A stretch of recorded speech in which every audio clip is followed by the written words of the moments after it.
Yeah. Yeah. Arrowhead Chiefs. It's your girl, Miss Nicole. We a hustle, baby. Started from the bottom, now we here. My homie at the start of his career. Let's go. Try to win him early, hear the truth. Tuning every Sunday for the juice. Arrowhead Chief Podcast, bringing all the news. If you missed the play, come back for reviews. Quick style. Out here rapping for the crew. Post game highlights, go subscribe on YouTube. If you missed the play, come back for reviews. Post game highlights, go subscribe on YouTube.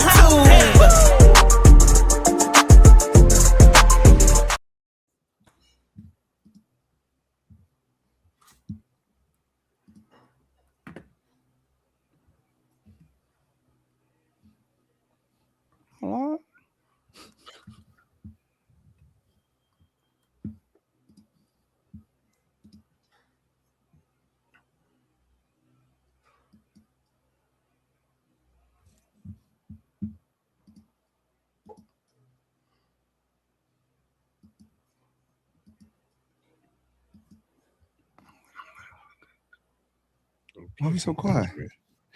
No, because in my ear, I'm hearing the intro. No. All right, what's up? What's up, Chiefs Kingdom? Tuned into the Arrowhead Chief Podcast, episode 260. Hope everybody's having a good evening, whatever you're doing. You're at home, you're at work. We appreciate y'all tapping in with us. We got a full panel of podcasters on here representing most of the teams from the playoffs. Unfortunately, Chiefs Kingdom, we're not one of them.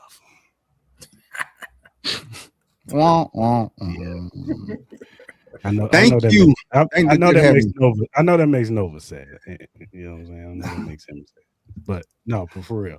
We got a full panel coming on to represent their teams. We figured we'd do something different. You know what I'm saying? We still love football over here. You know what I'm saying? Even though the Chiefs are not there, we still love football. We still love watching the playoffs. So I figured we figured we bring some people on to talk about their teams, talk about their confidence level going into the games and their Super Bowl chances and, you know, all that good stuff. So before we get into the show, I would like everybody to introduce themselves, starting with Gabby. Ladies first. Gabby, go ahead. You know, that's very kind of you. My name is Gabby Maljanian. I'm a diehard Patriots and Boston sports everything fan. I host 2 podcasts related to Boston sports and really excited to be on here to chat football with all of you. I'm so excited that playoffs are here. It's the best time of the year, so I'm definitely looking forward to it. Cool. Chief Briggs, go ahead and introduce yourself, sir. Yeah, I'm Matthew Briggs, aka Chef Briggs. You know, just cooking some good stuff on the Texan Fan Battle podcast. Texan fan since day one, so we're just out here representing the South. That's what's up. H-Town. Good.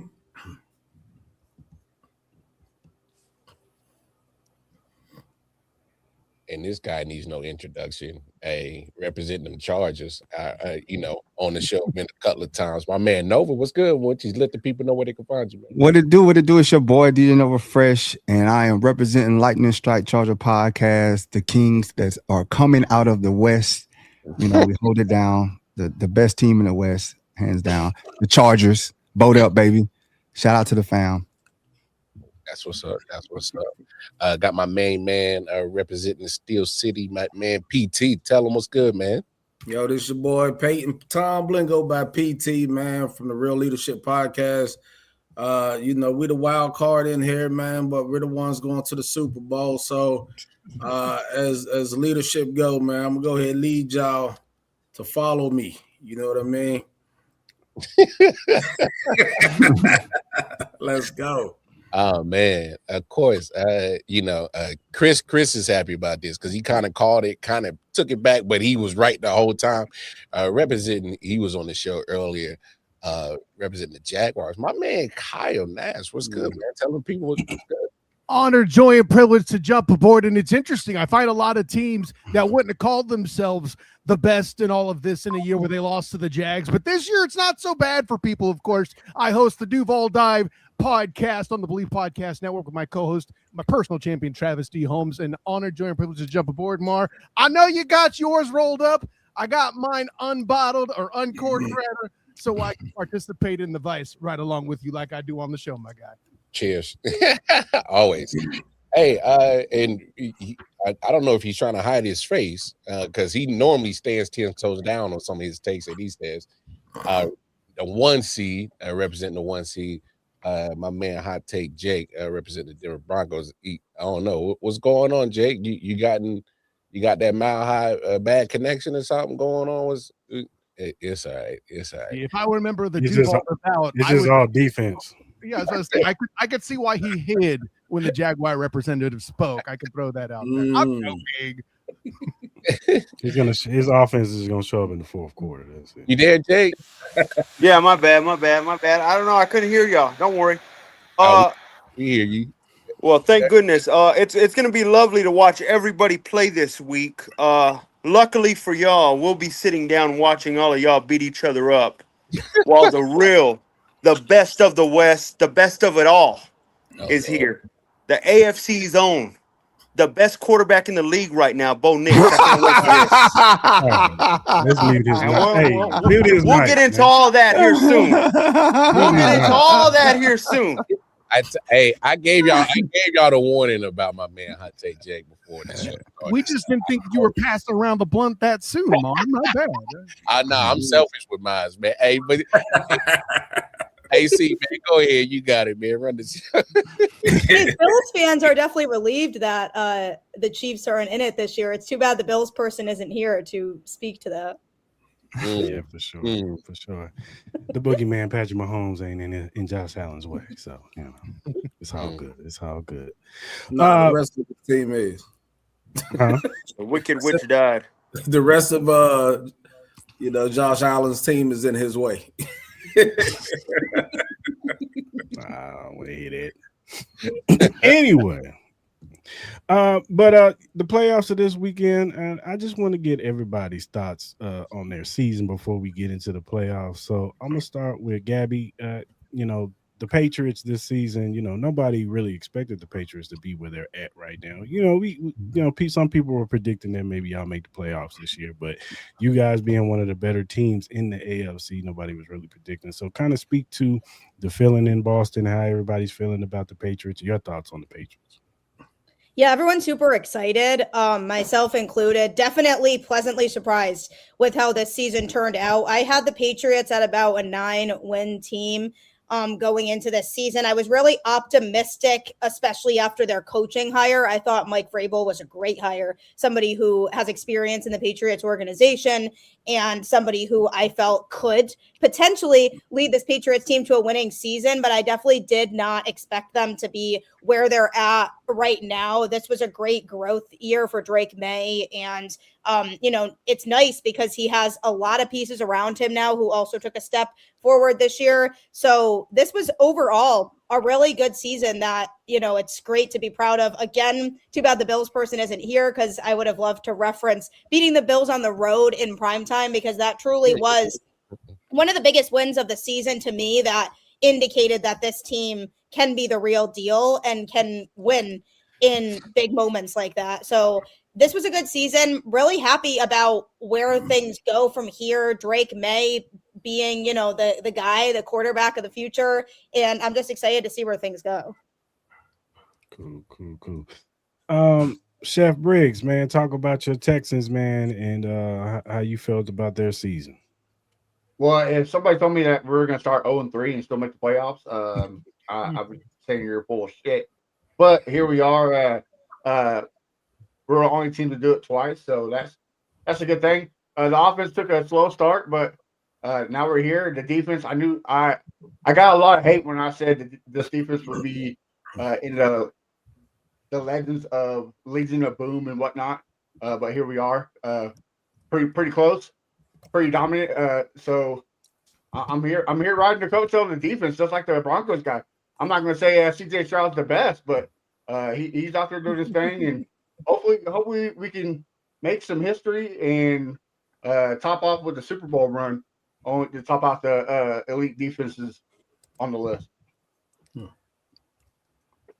For sure. Nova, go ahead and speak on your Chargers and their season, and how you feeling about it, how you feel going into the playoffs. I feel great. We've overcome a lot, man, from training camp we had Slater go down. Then during the season, we had Alt go down. We had over 26 offensive line scenario changes. We got guys from Food for Less working on the offensive line, and but it just shows the resolve of this team, the grittiness of this team, the coaching, and Justin Herbert, broken hand, and this man is still out there doing it. Probably the most dangerous quarterback in the NFL, and he's hungry. He has a great defense, and he has a whole bunch of weapons this time. Offensive line, there's a lot of questions to it, but hey, we won 11 with this line. Could have won some more, but hey, don't disrespect the Chargers. Don't count them out. Y'all gonna be surprised. Hey, follow that up, Brody. What's good? How y'all feeling? Good. I think for me with our Chargers, and that's been one of the impressive things is our rookie class that's been asked to do a lot immediately, but has stepped into that role. You look at Trey Harris, who's emerged one of our best blocking wide receivers. KLS has been making plays here and there when he gets the opportunity to do so. Rondé Gatson Jr., our tight end, has been phenomenal. And then obviously Amari Hampton, when healthy, has shown what he can do. So our rookies, if nothing else, RJ Mickens on the back end as well, have just shown that they're the future, and our future looks bright for our Chargers. So that's probably what I'm more impressed with our group is our rookie class. All right, Kyle, go ahead and let us know how you feeling with the Jaguars. What's going on in Duval? You know, the funniest thing is all people could talk about for the longest time was Duval. And I can do that impression that well because my hue is very similar to his. I said what I said, but the punchline to this, guys, nobody in their right mind saw 13 wins out of this crew. Heck, my most crackheadiest take in August was the Jags could win this division. No disrespect, Chef. I didn't think that the Texans were a bad team. I just saw an opportunity for a regression back to the mean. And in defense of CJ Stroud, he regressed back up to the mean as well later in the year. A bunch of respect for the Texans. Looking forward to you beating up on whoever you got in the first round and make it easier for the Jags to beat them in the future. That being said, this particular season could possibly be the best in Duval's history, and it's all from everybody involving the quarterback that everyone was sleeping on, who I said for years. And listen, if anybody's got a bad O-line situation this season, it's the Chargers. Before that, the Jags were the biggest problem, and it was before an injury took place. To see all the above go down is amazing. And, well, by the way, that Hunter kid, he'll be back next year to make it even better if we want to talk future. I don't know how much more you can do for bulletin board material when you steal the Coach of the Year award away from Lee and Cohen, but somebody's going to make that mistake. And I'll say this much to get it out of the way. No disrespect, Gabby, the actual MVP of the league is Justin Herbert, not Drake May. I said what I said. And I concur. PT, talk to us, man. The Steelers got in by a right kick. How you feeling? Hey, man, listen, it does what it do, baby. You know what I'm saying? We'll take that. But this is a typical Steelers season, right? Like we're gonna fight. Tom is gonna get over 500. We're gonna tinker about getting in or getting out. It's gonna take a what's my man Fichtner type kick from Ace Ventura, right? To the right. Like laces need to be out, right? But if you're telling, I knew we were going to be here, one of the top teams. We're catching on now, right? We got our 42-year-old quarterback with a broken left hand. We got no wide receivers. We have a defense that is suspect, but we still here, and we can still beat anyone, right? So I know New England sounds good, but we already beat you, New England, this year, right? And then for my Chargers, we call that Pittsburgh West. You know what I mean? We got more fans in our stand than they do when we come out there. Don't do that. And then for the Texans, there was a lot of people watching that L, though. It was a lot of Steelers fans watching that L. All right, we ain't had to go there, but yeah, that's fair. That's fair, right? And then for the Texans, we gonna see you Monday. right? So, if our 42-year-old quarterback could beat y'all, and we got DK back, the offense is suspect, the wide receivers, we are the team of the misfits kids, man. Like, our whole roster is made up of people who got kicked off of every other team.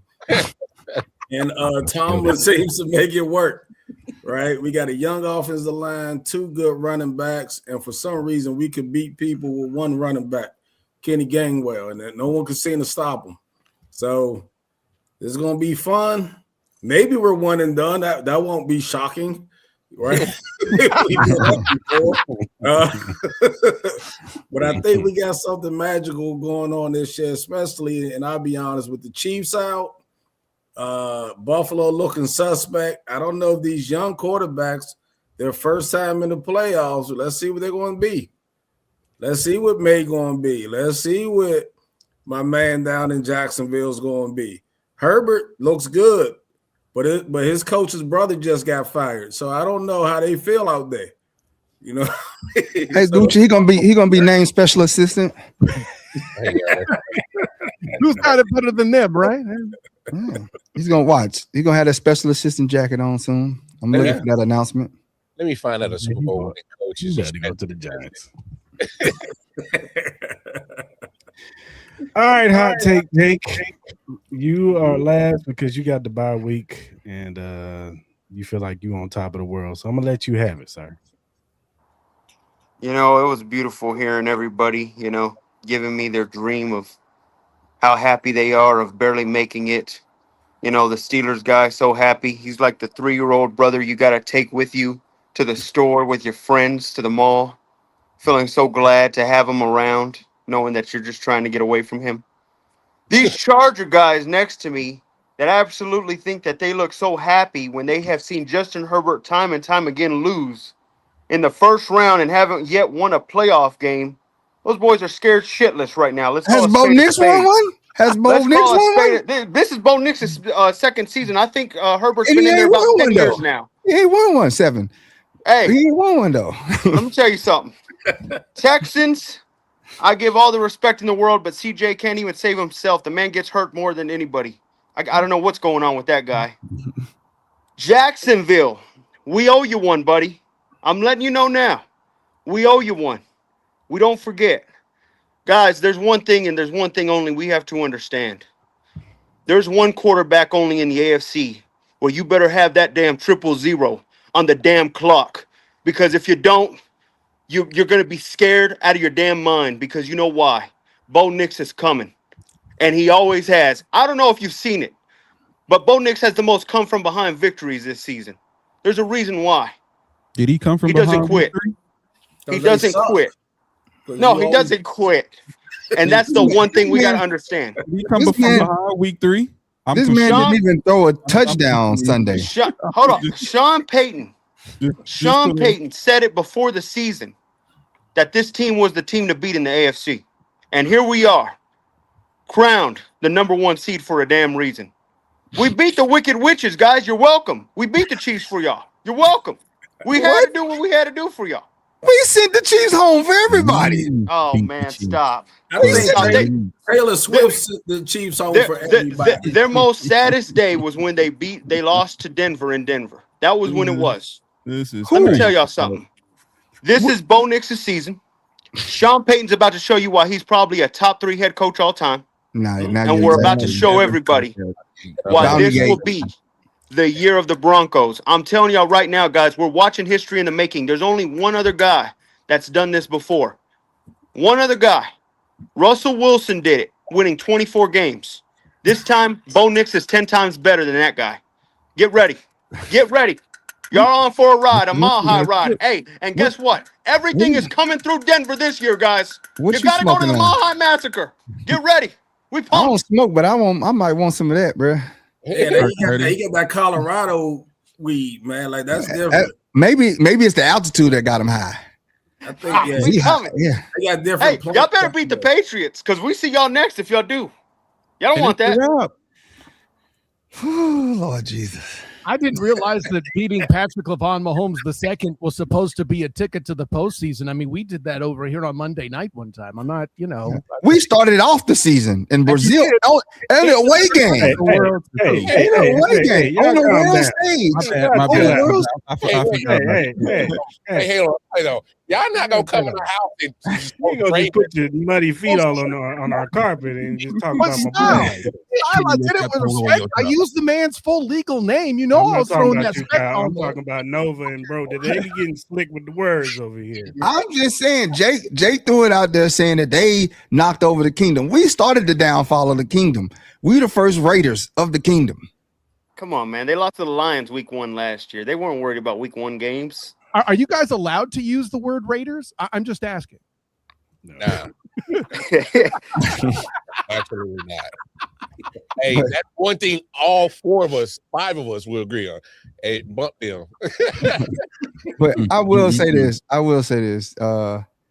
What number does Bo Nix wear? What school did he transfer to try to be like who? He wants to be like Herbert. He wears 10 to be like Herbert. He went to Oregon to be like Herbert. He wanted to be drafted by the Broncos to be like Herbert. He ain't nothing like Herbert. This man just struggled. I know he's going to win a playoff game that's coming up here. He just struggled last You're damn week. right. He's going to go opposite from Herbert. Sunday. He just struggled Sunday against the third stringers. He couldn't even throw a touchdown. You had your starters in there, and you couldn't even throw a touchdown against our third stringers, bro. That's crazy. Practice squad players. Sean's playing chess, not checkers. He knows he might see y'all again. Sean is a bounty. If Sean can't put hits on people, he ain't nothing, bro. What? If he can't put hits on people, he ain't nothing. This is coming from the same head coach that had to run away from the NCAA? That's the only way the Texans was taking out C.J. Stroud and 30 hit. That's what I'm saying. That's his monker, and he got what? What's number 9? Uganda. What's his name? I'll be honest with you, Texans. Y'all were better off with Mills. CJ was trash. Hey, yo. Yeah, he must be high because that is wild. Wild. What? Mills came in. They won 3 straight right after that, didn't they? Beat the Jaguars in the 4th quarter. That's about it. Yeah. I mean, how far were you down in that 4th quarter? I forget, Chef. Was it 19? 26-10. Yeah, it was crazy. Yeah. Look at y'all with all your little baby quarterbacks out here, man. Talking all this craziness about what y'all think y'all might do. None of y'all are proven. Herbert been in the league for 40 years and can't win a game. They've been trying to build him to be the next Brady since he came in. What do you do? Nothing. Hold on. Right? What has new Brady over there? What has Mushroom Aaron done in the last 5 years? Man, he was smoking mushrooms. Mushroom Aaron has been spaced out. Dodging that COVID back was Aaron Rodgers, huh? Here's the thing, though. We can't be talking about the Jets. We cannot talk about Aaron with the Jets. That's like talking about Jordan with the Wizards. This man at the Jets hiked the ball and was out. First play of the game, he was out. Yeah, he ain't been seen since. No, the whole team is out. The coach is out. Everybody's out from the Jets. There's like 2 people there from that second year from 2 years ago. Aaron's gonna quit. He's gonna quit in the playoffs. Hey, so I got a question for everybody. Obviously, this is an AFC panel. What team in the NFC you see making it toward the Super Bowl if your team was to match up with them? It's either gonna be Seattle or on the Rams. Nova got it. I was gonna say Seattle and the Rams. Seattle look tough, man. Seattle look like a complete team, man. It's like Jackson Smith the Jig. I don't think nobody can stop him. They can't. And then they got a 2-headed monster at running back. Unless you got a PS2. Yeah, and then wherever the offense drops off, the defense picks up. That's all right. That's all right. Hot take, Jake. They'll just put him on Riley Moss. Don't worry. He coming right when you need him most. Don't you worry. Get ready for that. NFC wise, I don't know how we're sleeping on the. How are we not sleeping on the Eagles? What's going on? That's yeah. Philly looking just as good right at the right time. And I do not trust Sam Darnold. He is Justin Herbert of the NFC. I don't trust him. I'm just calling a spade a spade. Hasn't proven nothing. Hey, Eagles have been there, done that, right? Been there, done that. You still got Saquon. You still got the people. You still got dangerous. The players. They still the Super Bowl champs. You still got to play to be the man. You got to beat the man. If they learn how to give Saquon that ball in his playoffs, that could be a problem. Don't worry, they get Their a freebie offensive against the line ain't the Niners. same. Everybody can run against them. Their offensive line ain't the same. And that I think mean- it's gonna be a Pennsylvania Super Bowl, personally. You know, Oh God. great state of I Pennsylvania, won't man. watch that. Yeah. Well, you shouldn't. Just go hang I'll out go with to work. Mahomes I'll go to and work that Taylor day. Swift. I'd rather watch Taylor Swift than to watch Pittsburgh Steelers trucking on in the Super Bowl getting trounced. Hey, don't be mad because we got the new GOAT on our team, man. You gonna get Who? that ring for us. I guess. Hey, Chef, who you think in the NFC comes out? What was that? Team in the NFC. Who you think comes out? Oh man, you gotta go with Seattle, or the Rams. I mean, they, like he said, the Seattle is the most complete team in the whole NFL.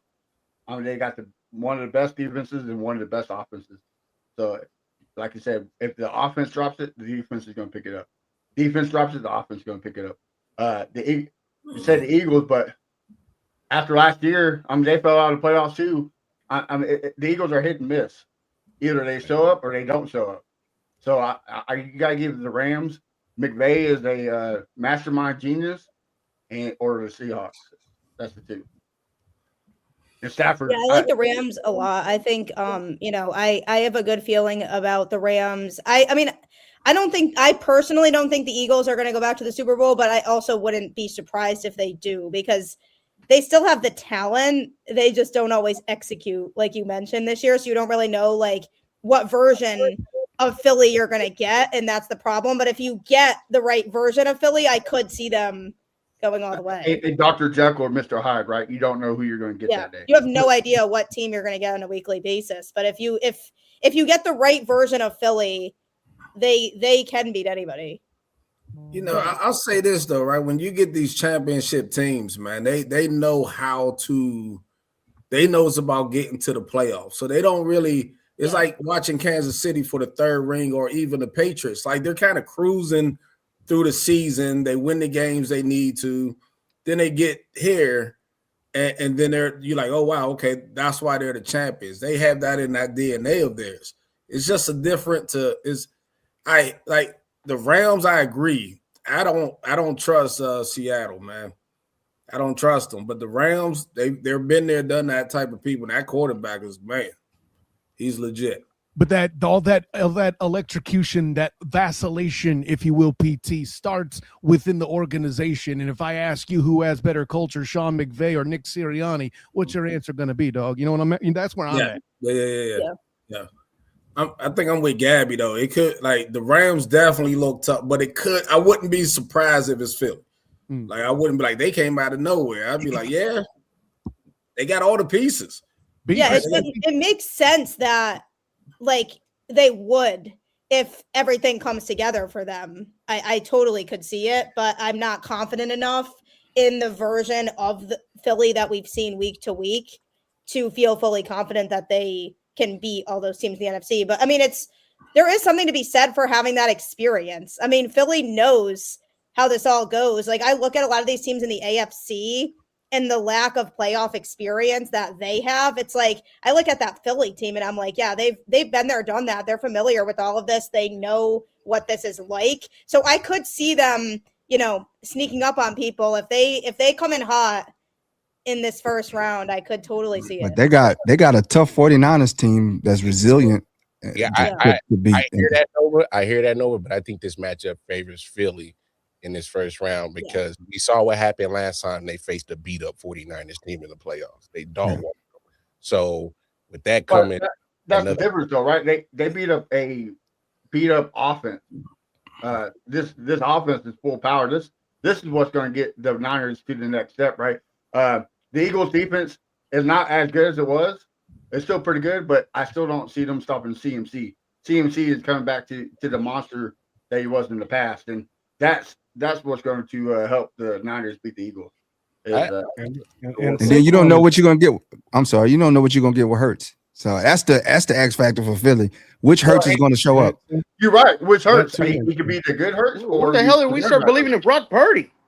Yeah, I mean, that was the other thing I was going to say too. The way that Purdy's been playing down the stretch in general, this could be a really difficult matchup for the Eagles. I still am giving the Eagles a slight edge. They're playing at home. They've been really tough at home in the postseason, and I do think that is going to come into play. But the way that Purdy has looked over these last few weeks in general, I think that's going to be a good game. I think that's going to be a really good game. What's the weather in Philly? That's what I was about to say. Brock Purdy's noodle arm ain't going to be thrown against 10-mile-per-hour wind, 20-mile-per-hour winds over there. I'm sorry. On a spade of spade. I think it's interesting that a guy with noodle arms had 5 touchdowns in back-to-back weeks. But cool, Jake, you do your thing, dog. Yeah, but he's not in Philly. Like, he's not out here on his East Coast. Yeah, it wasn't in Philly. That's it was in the West Coast. His Super Bowl was last week against Seattle in San Francisco. He should have won that game. You had home field advantage throughout it all. You screwed the pooch. Now you got to go on the road. Good luck in Philly, buddy. It's going to be a little cold. That the actual MVP of the 49ers is the biggest problem. That's Trent Williams. Let's be clear. Him being out has been the Niners' biggest challenge throughout the year, other than Fred Warner and Bosa both, I might add. Yeah, because I was about to say, I play linebackers for the 49ers right now. Like,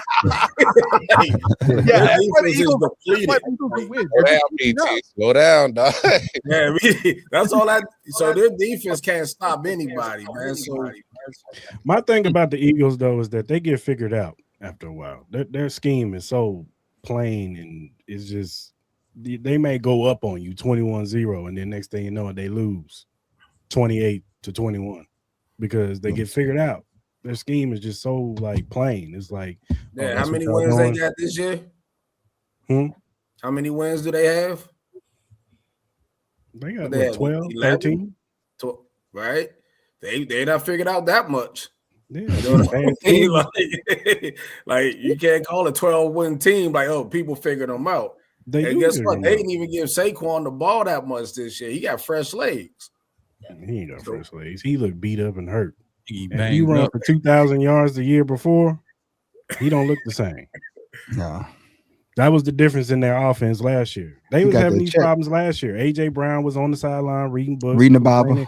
He wasn't getting the ball. He was doing the same thing the year that they won the Super Bowl. But the difference was that Saquon was just great. He was generational. This year, he has not been generational. That offensive line hasn't been the same because they have guys coming in and out. The tush push has been figured out.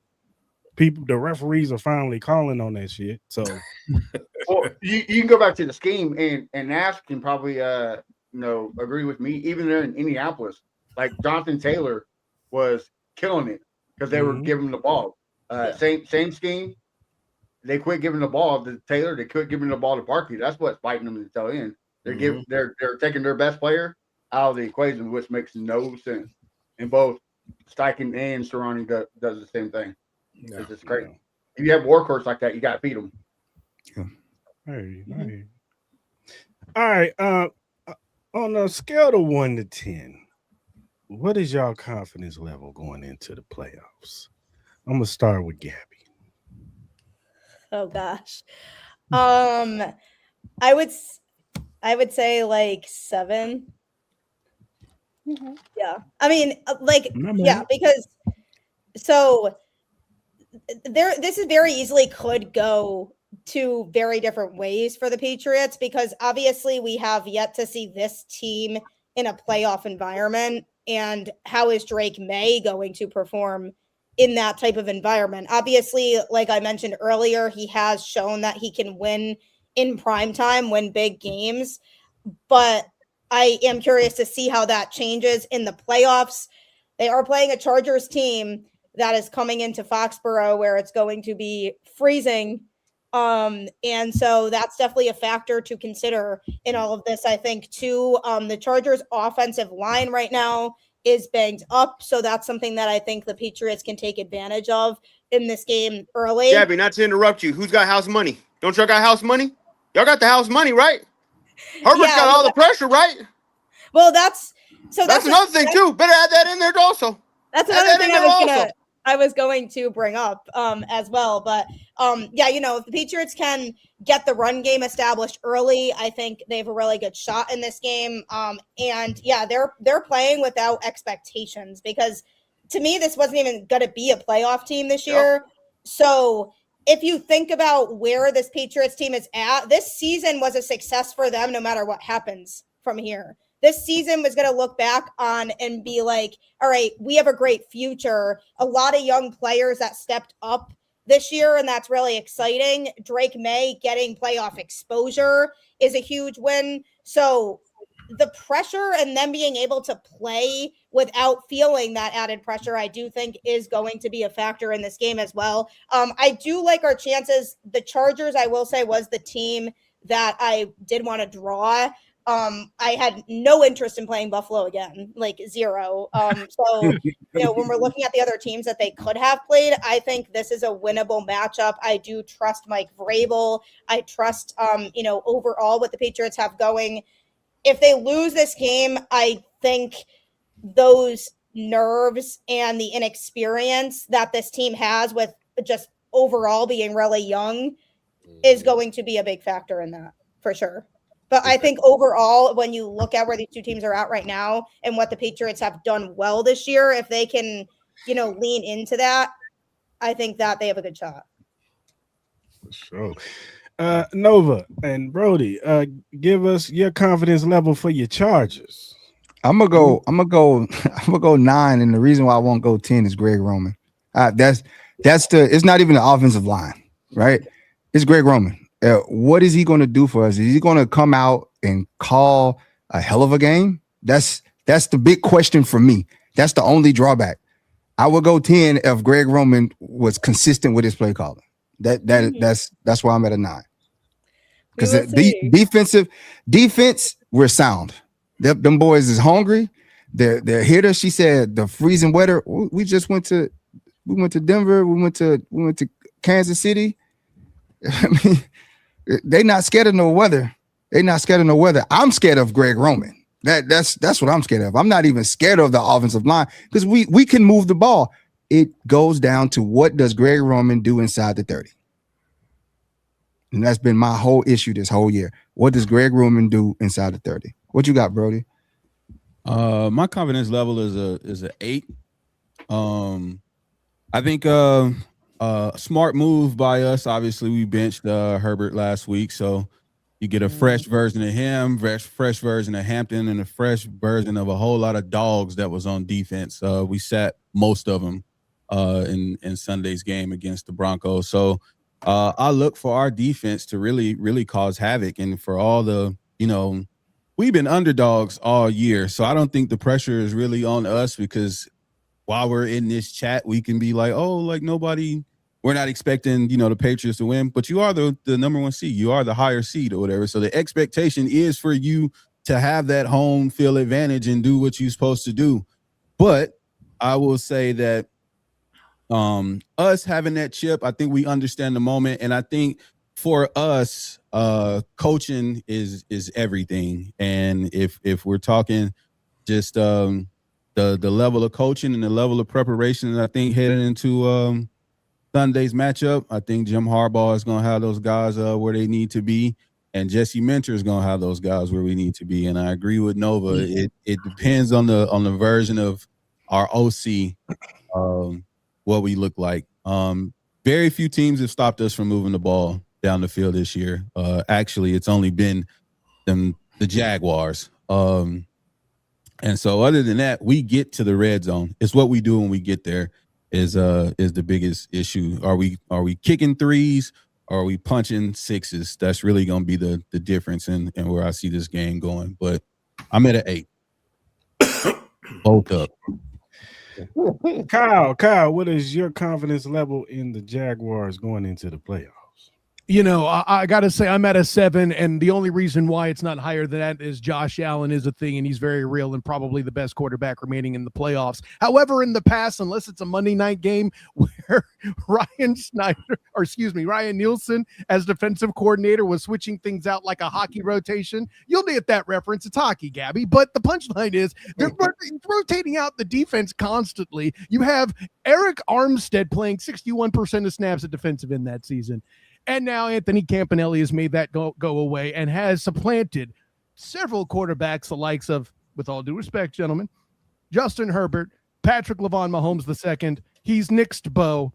And there's other quarterbacks down the line, but I know the guys on this panel will recognize all of the ones. And yet the joke, I think the funniest thing is Davis Mills is the one that has most success in the fourth quarter against him, right, Chef?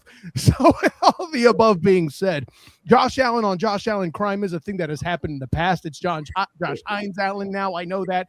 But, you know, the Josh Allen on Josh Allen crime thing is real. I've seen it. I covered it. I've been in the bank of Duval, Everbank Stadium for those non-believers, to watch it happen personally. And I think that'll be a factor yet again. 22 interceptions on the year, ladies and gentlemen. That is most in franchise history and tied for an NFL record. I think Josh Allen, the quarterback, makes one more of those happen at least. And then Trevor Lawrence has been playing the way that he's never played before. It's very fascinating to see. And people laughed when I suggested that it might be the fault of him being mired in Urban's coaching in literally one of the worst NFL coaching efforts of all time, and then followed up by Doug Peterson, who forgot he didn't have 3 Hall of Famers on the offensive line anymore to bail him out. Duval, I guess. I don't know. No, at the end of the day, this is fascinating, regardless of what happens. 9-win turnaround. If they lose this game, there's no way you could be disappointed if you're a member of the Duval Devout, in my opinion. Hey, I'm a Niners fan. What do I know? I just covered the Jags. But yeah, for me, I'm confident at 7. It's the rest of the Bills squad that has me in question. And Ed Oliver, is he even healthy yet? Because defensive tackles have been the only thing that have consistently destroyed the Jags up front, other than the occasional, you know, what's the one guy that plays defense in Seattle? Trey, him. Whatever. He's not playing in the game. Or not Seattle, Cincinnati. I said the wrong thing. But you get what I'm getting at. Chef, how you feeling about the Texans? What is your confidence level going into the play? Man, about 7.5. I mean, like, let's be honest. This is the first year where the AFC is wide open. Like, if any team made it to the AFC Championship, we wouldn't be like, oh, we called it. You know, it's just – it's a good year for AFC, especially with, I'm going to say it, with Patrick Mahomes being out. We're all happy that none of us are facing this year. Man, y'all miss us, bro. I know y'all miss us. I don't know if I would use the word miss, but Nah, y'all miss us, man. Y'all miss us, baby. You're going to be bored and use miss. Like I wouldn't say I miss.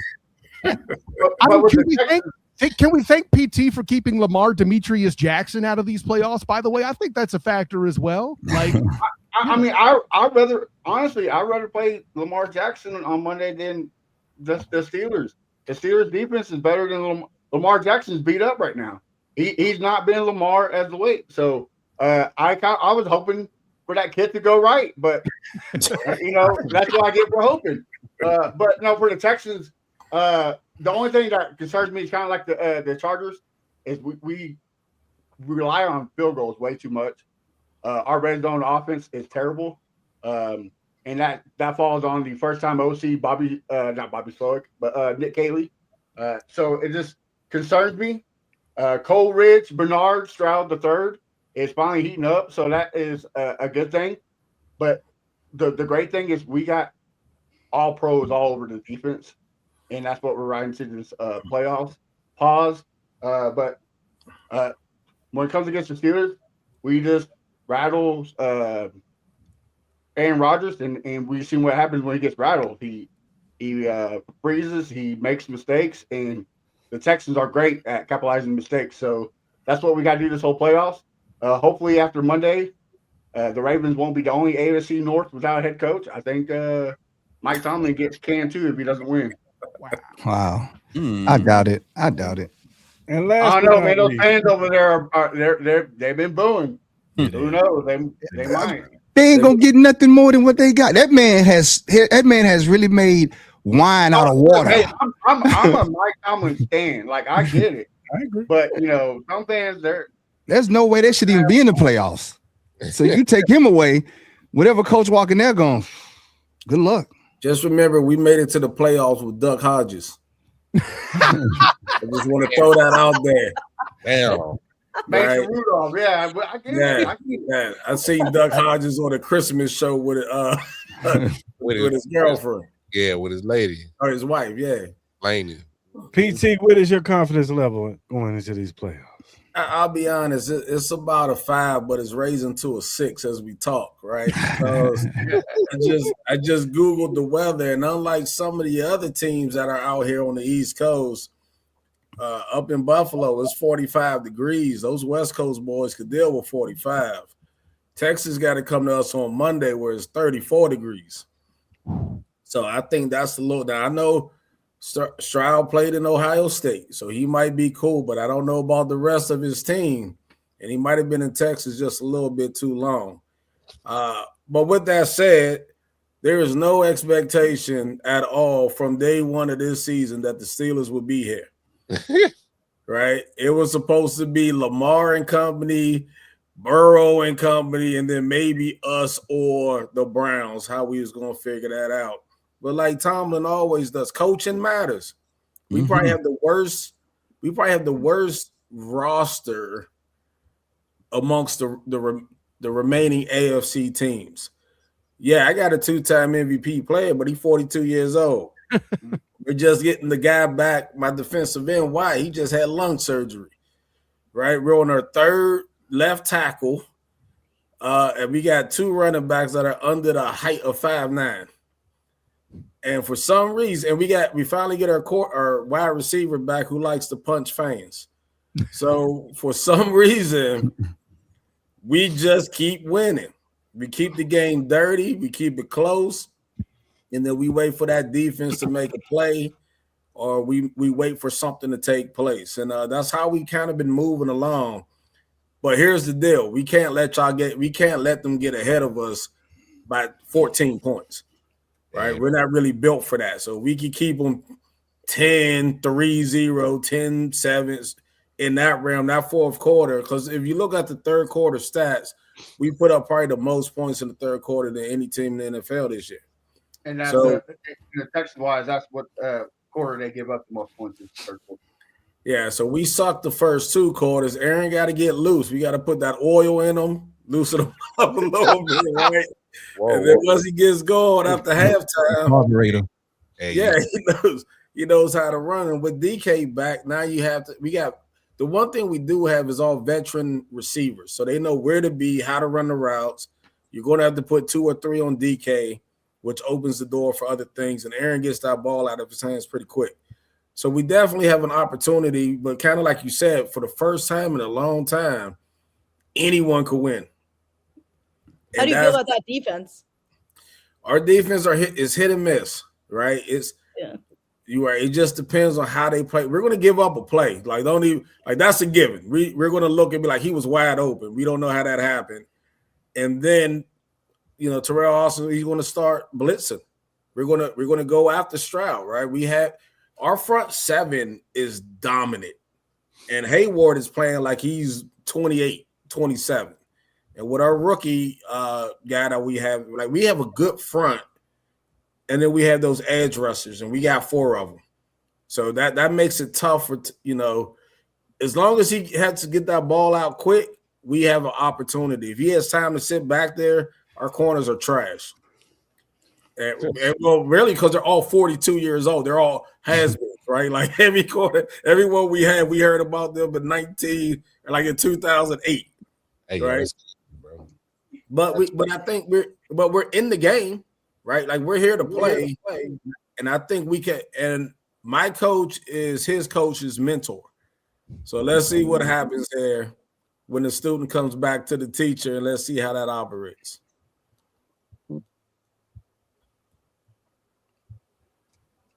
I can keep going. All right.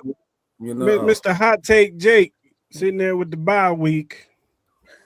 What's your confidence level? We already know what he's going to say. He's going to say he's a 10. I was going to say he's like a 12 out of 10. Perfect 10. Hey, we feel so great, guys. Let me explain something to y'all. Sean Payton had something said at the very beginning of the year. He said we had 3 things to do this, 3 goals: win the division, win the AFC, and win the Super Bowl. We've done 2 of the 3 now. So now we got 1 goal left. It's time to finish the job. Guys, do y'all not understand a dynasty is being built right before your very eyes? Let me understand something for y'all. Do y'all know the highest paid player on our team is still Russell Damn Wilson? You do know his books finally come off next year, right? Sean Payton is doing this with a bunch of guys that ain't even supposed to be here right now. This is what we're doing. We're doing this with paying another quarterback who practically is sitting on the bench for Jackson Dart's sorry ass. We're over there paying his ass to sit there. That's what we're doing. And Bo Nix is looking like John Elway himself. So I can't wait to see what happens here soon. You really disrespect the man. Wow. Hold on. Oh my God. Of all people, Jake, why? How could you say that? That doesn't. No. Because did you not see his fourth quarter comebacks this year? Come on now. Second off, remember you guys, only get comebacks because you're losing. On their way of rolling in his man, office. if this guy don't stop, Aaron Rodgers better retire. Don't do it. As I was saying, being really interrupted. As I was saying, just messing with you, man. As I was saying though, Bo Nix is coming for a crown. Remember, guys, this guy was the last pick in that 2023 draft. Is that not embarrassing as well? Oh no, 24. Was that not embarrassing? Seeing Michael Penix get picked before him? Come on, man.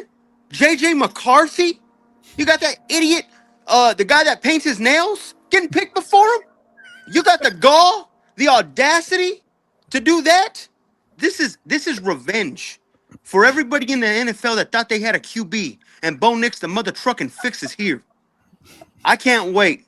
And it's going to be beautiful, guys, because we're going to do it one by one. Sean Payton said it best right now. We got 2 home games. 2 home games, and we're in the Super Bowl. 2. So, guys, buckle up your chin straps. Boy, you better get some oxygen tanks all over your damn sidelines because you're going to be breathing hard by the second damn quarter. It's about to get ugly in the Mile High Massacre. You're damn right. We're a 10 out of 10 right now, guys. We're a 10 out of 10. Bo Nix the fix. We're going. It's Super Bowl time. Super Bowl goes. We here. Mara, you remember it? We were talking about it in August. We're talking about it in August on here. Second easiest schedule in football. Second easiest schedule in football. Jake, you like no Second concerns easiest at all. schedule in football. 11 wins by 1 point, 1 score. Mere bag of shells. That's wild. I think you're eating bark with my quarterback, man. Like we're going crazy, man. We're about to go crazy. Can't wait. Yeah, they're not microdosing. They're taking the whole cab of the like, crazy. Jake, I know you're catching heck, but I will give you credit. I can only imagine how motivated Nix is seeing those other guys having gone ahead of him and him having the opportunity he does now. That Elway stuff was a bit much, but you do have me won over with that point. I'll give you that much credit. He could be very well the best quarterback to ever step foot on the Denver Broncos football field. You went back and you went out there again. See, Jake, I thought we were gonna meet in the middle here, man. What's up, bro? Come on.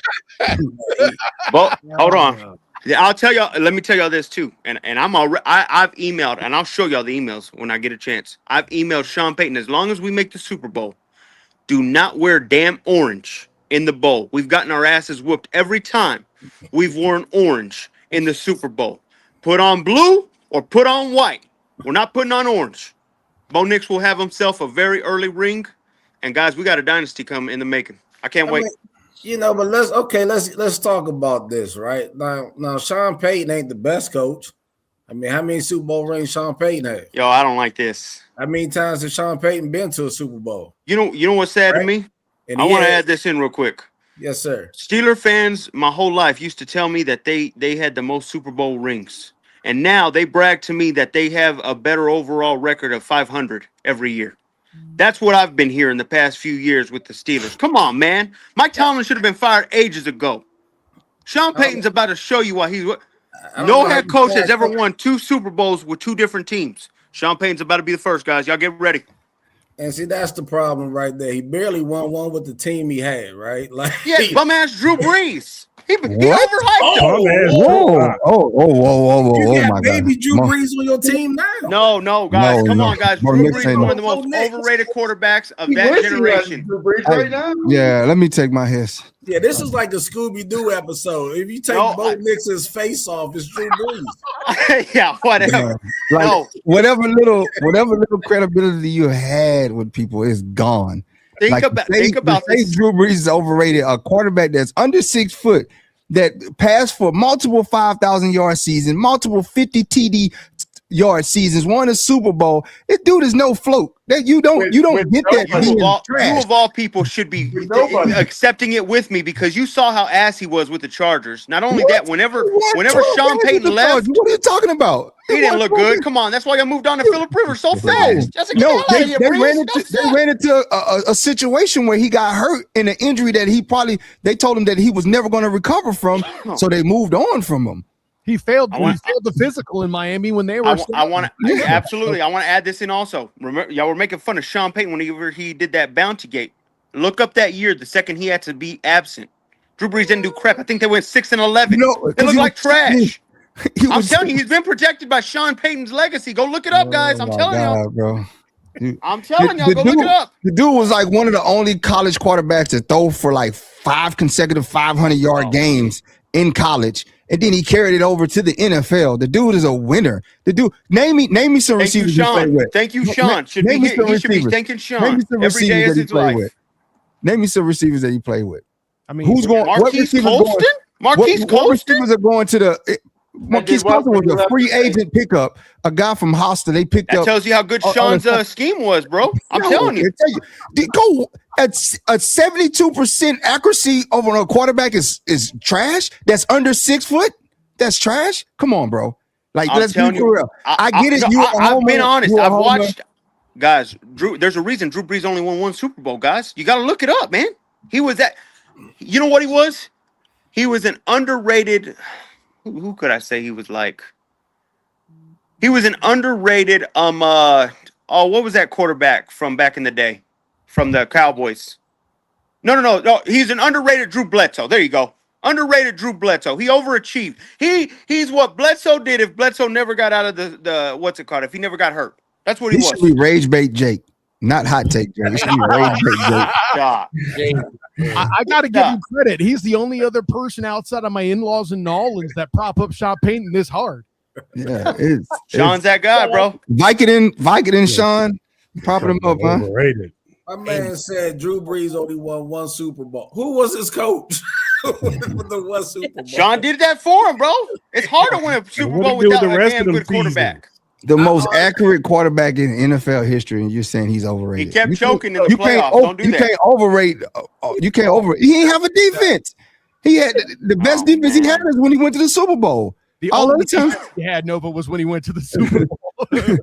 They couldn't stop nobody. They were getting shootout. You mentioned Bounty Gate, and the year afterwards, where Sean Payton got suspended, they went 7-9. You know, that's what I'm trying to tell them. Well, hold on. You know how many games Drew Brees missed? 10 games. Yeah, he had a broken thumb. Drew Brees didn't play well, bro. Drew Brees didn't play well without Sean. He had a broken thumb. And right now, guys, think about this. We're seeing live what Sean's doing without Drew. He got a better quarterback. Let's talk about it. Bo Nix is not better than Drew Brees. You I'd need to rather check that not. out, Jake. We'll see. You need to be I on think timeout. you need to let the results speak before talking about what Peyton's doing. I'm about to drag your ass to church. You ask Bo Nix's mom, who's better quarterback, Drew Brees or Bo Nix? Bo Nix's mom's gonna say Drew Brees. I want to ask. Yeah, whatever. I want to ask you a quick question. If Bo Nix wins the Super Bowl this year, is he not already overachieved what Drew Brees has done? No. That early? What? He's Trent Dilfer. He's Trent Dilfer. That's what he is. He's Trent Dilfer. He's Brad Johnson. That's who he is. He ain't even better than Joe Flacco right now. I feel like jumping off of a roof right now with what I just heard. Peyton Manning won a Super Bowl with a 12. You're going to turn on Bo Nix by next season. You're going to turn on him. You're going to be asking for a new quarterback. I'm telling you right now, and I said this to Mark before, to kill a chief, you need a bow. That's what we did. We had to get him. Okay. All right. I like that, though. I like that. Don't hype that up, bro. PT, do not hype his head up. Yeah, you saw what happened when I tried to meet him in the middle earlier, PT. Yeah, that's a good point. Good point. I mean, the crazy thing is you had legendary quarterbacks like John Elway, Peyton Manning, and you said Bo Nix is better than both of them. No, I said he could be. He could be here soon. I'm not writing it down, but it's getting close. It's getting close. All right. That's not even close. It's nowhere near it. All right. Bro, Mar, I'm begging you. Stop. dude, I'm a begging you. dude that threw for 80,000 yards, and he's saying that Bo Nix is better than a guy that threw for 80,000 yards, 571 Second all touchdowns. time. Second all And I time. don't like. I've never cared for stat stuffing, man. I don't care for Brady stat had to stuffing. play extra seasons just to break his records. And It he ain't no stat stuff. You watch his film. Drew Brees is the most accurate quarterback in NFL history, bro. How come he was never accurate in the playoffs? Nobody.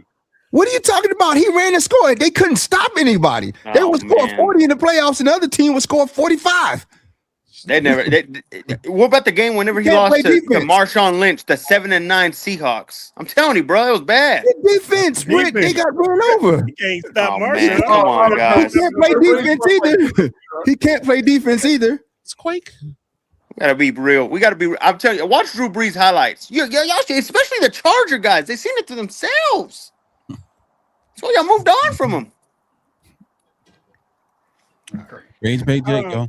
Let's Rage Jake. I And there you have honestly it. think that the All Broncos right, will guys. lose their Let me first ask game. y'all. What's y'all? How do y'all feel about y'all Super Bowl chances this season? I'm gonna go with Gabby first. Yeah, I mean, I'm not seeing it.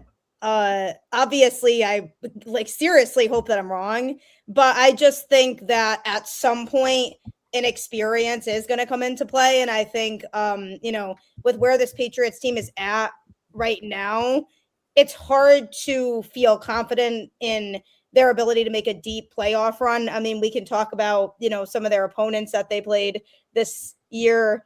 And it hasn't really felt like they've always been tested at the level that they may run into in the postseason. I think this is a good learning experience year. I think if they win a playoff game, that would be a huge, huge win. But I just think there are teams in the AFC that have a better shot right now because of the youth of where this Patriots team is. It could happen. Obviously, somebody earlier brought up a good point that the AFC is wide open right now. So it's hard to just identify one team and say, I see this team being the team that goes all the way. But I mean, I think it's going to be a tough road. Will I be disappointed if it doesn't happen? Obviously. But I think, speaking from a realistic standpoint, I do think at some point this makeup of this team right now and how many young players are going to be relying on is going to eventually catch up to them. Okay. Chef Briggs, what's your thoughts on Super Bowl chances for the Texans? I give it like a 10%.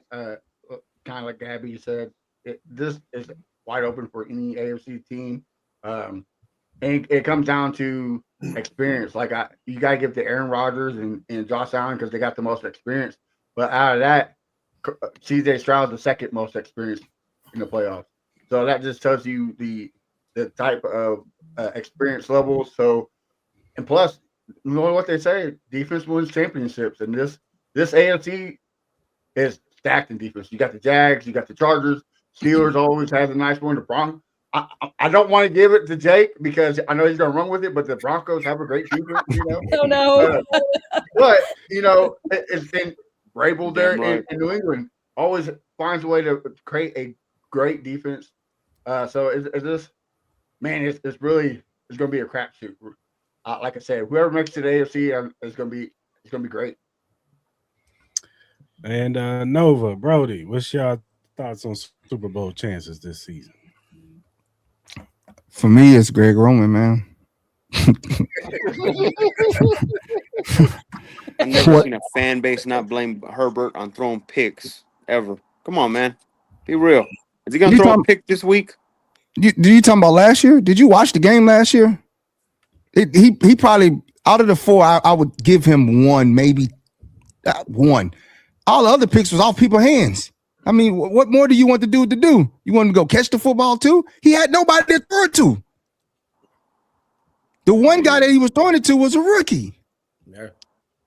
That's the only guy that wanted to catch it. That game.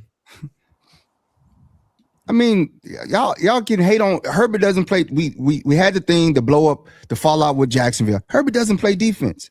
He put up 30-something points on the board. He can't go play defense too.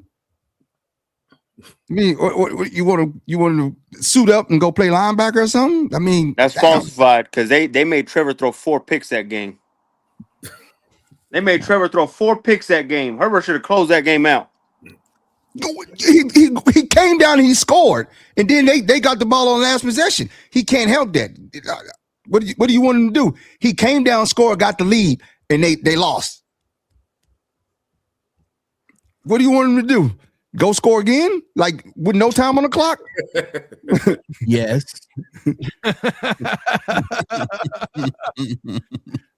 I gotta see it. I can't wait to hear it. Just saying, man. The man had no weapons last year. They went and got him weapons. He was throwing to guys. I'm talking about hitting him. If you go watch the game, hitting him in the hands. He had an ill-advised throw when he threw across his body to QJ. Yeah. Will Disley hit him in the hands. Right across the middle. Hit him in the hands. I like that Vidal kid too. Kamani. Yeah. Also fresh. So headed into next week. He played pretty solid when Marion Hampton was out, and I was like, oh, okay. All if right. you play fantasy, well, cooking. Yeah. But like I said, week 3, I didn't hear nothing from the Broncos. We played a grueling 3-division game stretch to start the season. And where were the Broncos? Where was Bo Nix then? There's only one team this year that beat us handily. There's only one team this year that beat us handily. Has he ever beat Justin Herbert? Answer that question. It's his second year, man. What are we talking about? He's Jesus to you. He's better than Drew Brees. Hold on. Second year had to beat the Chargers, but you expect him to win the No, Super he beat the Bowl. Chargers. He beat them last week. Don't do that. He beat the Chargers last week. He beat the. He didn't beat Herbert. He didn't beat Herbert. Come on now. On his 17. No, but why are you mad? He just said Herbert's better than Drew Brees, right? No, he said Nix is better than. He said Nix is better than Drew Brees. If Knicks would win a championship this year, that would really put him above. Yes, it would. No, it wouldn't, bro. This dude, you got 80,000 yards to go accomplish, and there ain't no 80,000 fluke yards. he's Nick Foles. That's what he'd be. So y'all confident for the Super Bowl? Y'all confident? Both Chargers fans? Santa Clara Chowder, what they call me. Right. Don't meet me there, beat me there. What are you talking about? Going down in the Bay. Y'all, you got to remember, y'all won 11 games by 1 score, bro. You 45 yards to Justin Fields, and they almost beat y'all, the Jets. And you want to sit over here and talk about Bo Nix didn't Barely even beat against Chris the third Oladoke. string. The practice squad. We called Marcus May just came off the street. Marcus May haven't even played all year. And he was playing Resilient. defense. That's what I'm hearing. Resilient. He was I playing love that. defense. Y'all That's didn't a even resilient score. team right there. You had your starters and you didn't score against a third string and practice squad Chargers defense. I mean, We ain't showing our. Like, We're not showing our hand right now in Week 18. How do you not? You don't have to show your hand if it's your starters and these are guys that just came off the street. I've never hated on Jim Harbaugh's defensive scheme. He's got a good defensive scheme. Mentor sitting up there he called blitzes from the linebacker. We haven't done it all year. We blitz. We sent extra people at you to give you time to throw, and you still. Come on, bro. Come on. We rushing linebackers at you. I know y'all ready to see us, but y'all got to worry about New England first. We're gonna sit there and watch y'all. We're gonna sit back and watch y'all, but y'all go worry about New England first. A time will be had. Kyle. What's your? You better be praying. You better be praying that we don't make it up out of Foxborough. You better be praying. He will be. I'm going to need popcorn between y'all two if that doesn't. No, but listen, man, with this particular set of AFC playoffs, I mean, it's been said time and again that it's wide open. And to be honest, I've heard so much about experience at this point. I might even claim it's a little overrated, especially with this group, right? Defense wins championships. This is what makes the Texans credible for sure. A great quarterback wins championships. This is what makes the Chargers somewhat credible. And defense also for the Broncos. I don't want to disrespect them. I don't mean to set off Jay. And quarterback too. A defense wins championships. You can nix Bo. We're moving on from that. I will keep making that pun, sir. Moving on. So no, but here's the thing.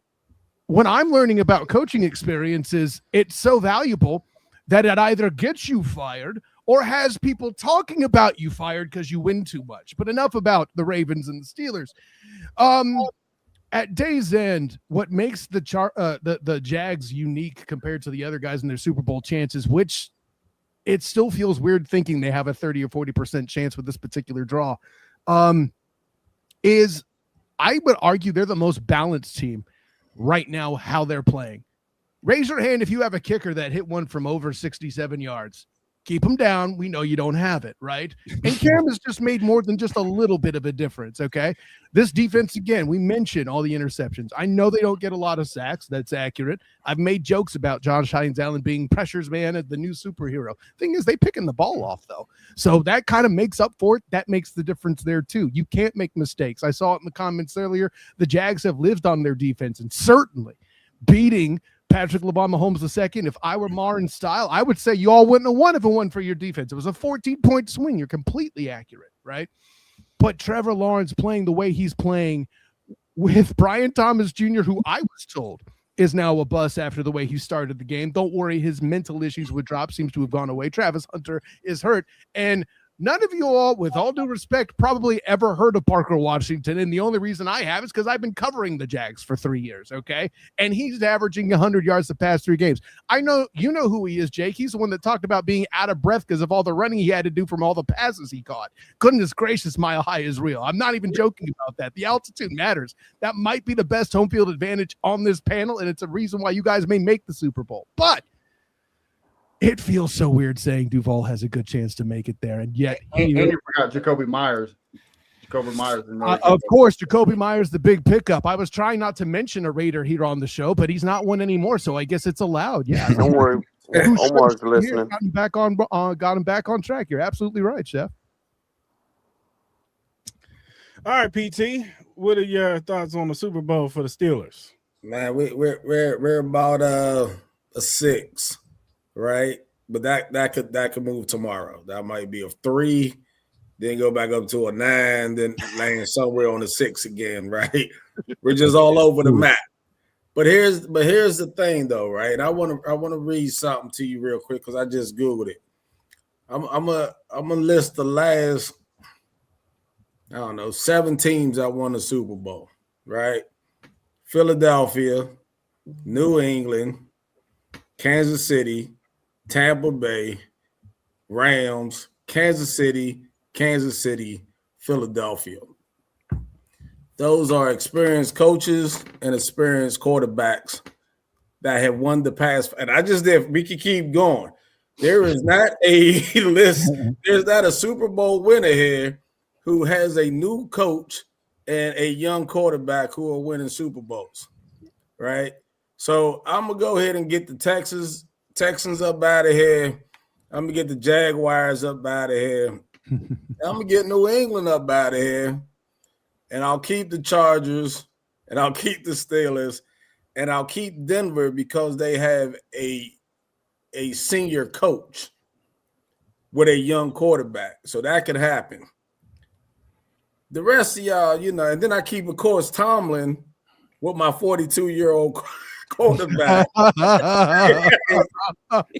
who also fits that mold. Now, the best way to predict the future is seeing the past, right? And we thought Jalen Daniels was going to do it last year, and they folded in a championship game, right? Too young with a young coach. Didn't make it, right? And who won? Philly. With the team that with the coach already had another Super Bowl, right? Or a team that won a Super Bowl not too long ago. So I think we're in it. I'll be honest. The only team that I really worry about, and it is simply because I've been to Denver and the altitude is real. If you walk up those steps, you are out of breath. Yeah. Right? You were like, what the hell? I thought I was in shape. Now for Denver. Top 2. Right? Now, the team that could take Denver out is the Chargers, right? They're used to that. I think they're used to that. I think they're used to that mile high thing, right? Division. But if Denver loses and anyone has to come back out east from the west, that's going to be complicated as the winter comes along. So if New England can get through it, New England's tough to play in the winter. Right? That is I don't care who you are. I don't care where you lived or where you've been. That's just tough. That's what I'm saying. Yeah. Yeah, and I'm from Pittsburgh, and I know we get winters, but god dang it, I don't want to go to New England. You know what I mean? Especially you catch a football. You know what I'm saying? So I think it's wide open. I think we're in the mix as well as anybody else. I think the youngness of a lot of these teams will get them, but it really comes down to where they play and where they go. If the Chargers got to come out east, I think that's going to be a problem. But they got to but New England, this is the time to get New England when it's 45 degrees out there. Because once it hit 13 with a wind chill of negative 12, there ain't no place you want to be out there to play football unless you already have that type of team and come from that type of area. So I say 5 or 6. I have the experience with my quarterback. If DK don't punch another fan, then maybe, right? And if we have Calvin Austin back, like right now we're healthy, right? So we got Calvin Austin back, DK back, some veteran wide receivers, and these 2 running backs who are moving with a young offensive line that's finally gelling. We could put up 26 points and let that defense go eat, right? Against the Texans? Oh, yeah. Your defense is solid, but here's the thing. The thing with the Texans is, once again, I got your coach's mentor. You know what I'm saying? Like, he uses Tomlin-isms. Like, he is a Tomlin. He always referenced Tomlin. So their defense is solid, but I'm sure, we got a good, decent offense. I'm not saying you're not good, but I'm saying when you got to play out of your division sometimes and you got to come up against a team that you're not necessarily – you didn't build that defense for the Steelers. Well, okay. 2 Y'all years built ago. that defense for your division. Well, PT, may I ask a question? Because you make a great point about coaching and experience and all things being equal. I highly agree with you. Yeah, that's all we have, bro. That's all I have. But, well, and that's the thing. I believe everybody else on this panel has somebody who has been at least talked about as a coach of the year candidate, and your coach is talking about getting fired. The fans went on fire because of the spirit. I don't want to fire either. I just wanted to make the joke. So the thing is, right, when you're a Steeler fan, man, you got to remember we haven't had a loser. We like Super Bowls. Like we're not happy with just getting to the playoffs. Like most of the teams here are just happy, like, man, we finally made the playoffs, right? We're always in the playoff race, right? So that's that. So we're not happy. We don't care about the playoffs. We care about Super Bowl rings. Right. And what we're mad about is that New England got one more than us. So we got to go get that. Right. So that's kind of where the Steelers is. And they call him average Mike. But but we're always in the mix. 19 years, not a losing season. Average. 2 Super Bowl appearances, 1 Super Bowl win, 1 loss against who? Aaron freaking Rodgers. Right. And now we have this team with no Lamar. All of the big quarterbacks are really out. We got some young players, but we don't know who they are yet, right? Because, they beat up on some sorry teams throughout the year and they look good, but now we're good on good. So now what can we do when you're good on good? All right. Well, I got here to check. You said beat up on some sorry teams. The Texans had the 3rd hardest schedule in whole NFL, and they won 12 games. So, I mean, that's pretty good, especially being 0-3. And then you said that the Steelers are going to drop 28. Only 2 teams have done that, and that's the Jaguars and the Seahawks. So to say that 42-year-old Aaron Rodgers is going to throw 28 is that's going to be crazy. That's going to be a hard stretch. But also, you're right. Mike Tomlin is, and if you watch my show, I'd say DeMeco Ryans is my Mike Tomlin. He's my forever coach. I think he's going to stay here. And you talk about inexperience, but name me another coach in his first 3 years made the playoffs. There's only one. That's DeMeco Ryans. So he's setting the new trend. Hold on, say that again. A coach in his first 3 years that made the playoffs? What's that? You say name a coach who in his first 3 years made the playoffs? Yes. Tomlin. Well, with a rookie quarterback. Oh, okay. C.J. Stroud is only one. But also, D'Amico Ryans has the best defense since 2009, since stats-wise. So right. It's going to be hard to say that we're going to beat the Texans by putting up 28 points. Look, I think y'all could have a chance to beat the Texans because of one reason, and you already said it, Mike Tomlin. That's the same way last year in the playoffs, the Texans are the only team in NFL history to be outgained by 100 yards and still lose the game. Now it's to the Chiefs. And why we lose is not because of the way we played, it's because we got outcoached. And that's because Andy Reid.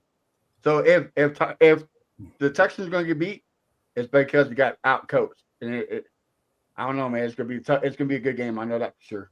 Yeah, I think so too. But I also will just throw out there, if the Colts didn't get, Daniel Jones hurt,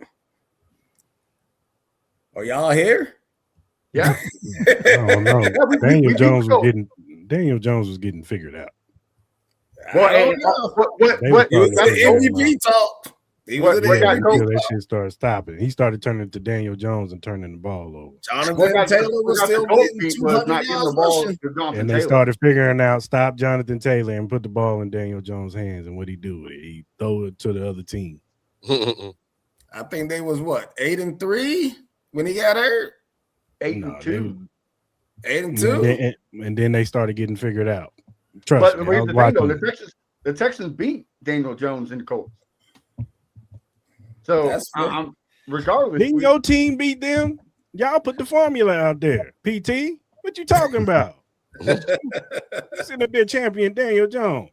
No, I'm just saying, thinking division type stuff, right? I mean, let's be careful about bragging about beating the Colts, Chef. You were inches away from losing to Uncle Phil, for goodness sake. Okay, that's crazy. No, we won the game. We were inches of losing to Ryan Leonard. There's a difference. No, we did all our players. So, my friend, I just wanted to say Uncle Phil. My bad. Yeah, no, you're good.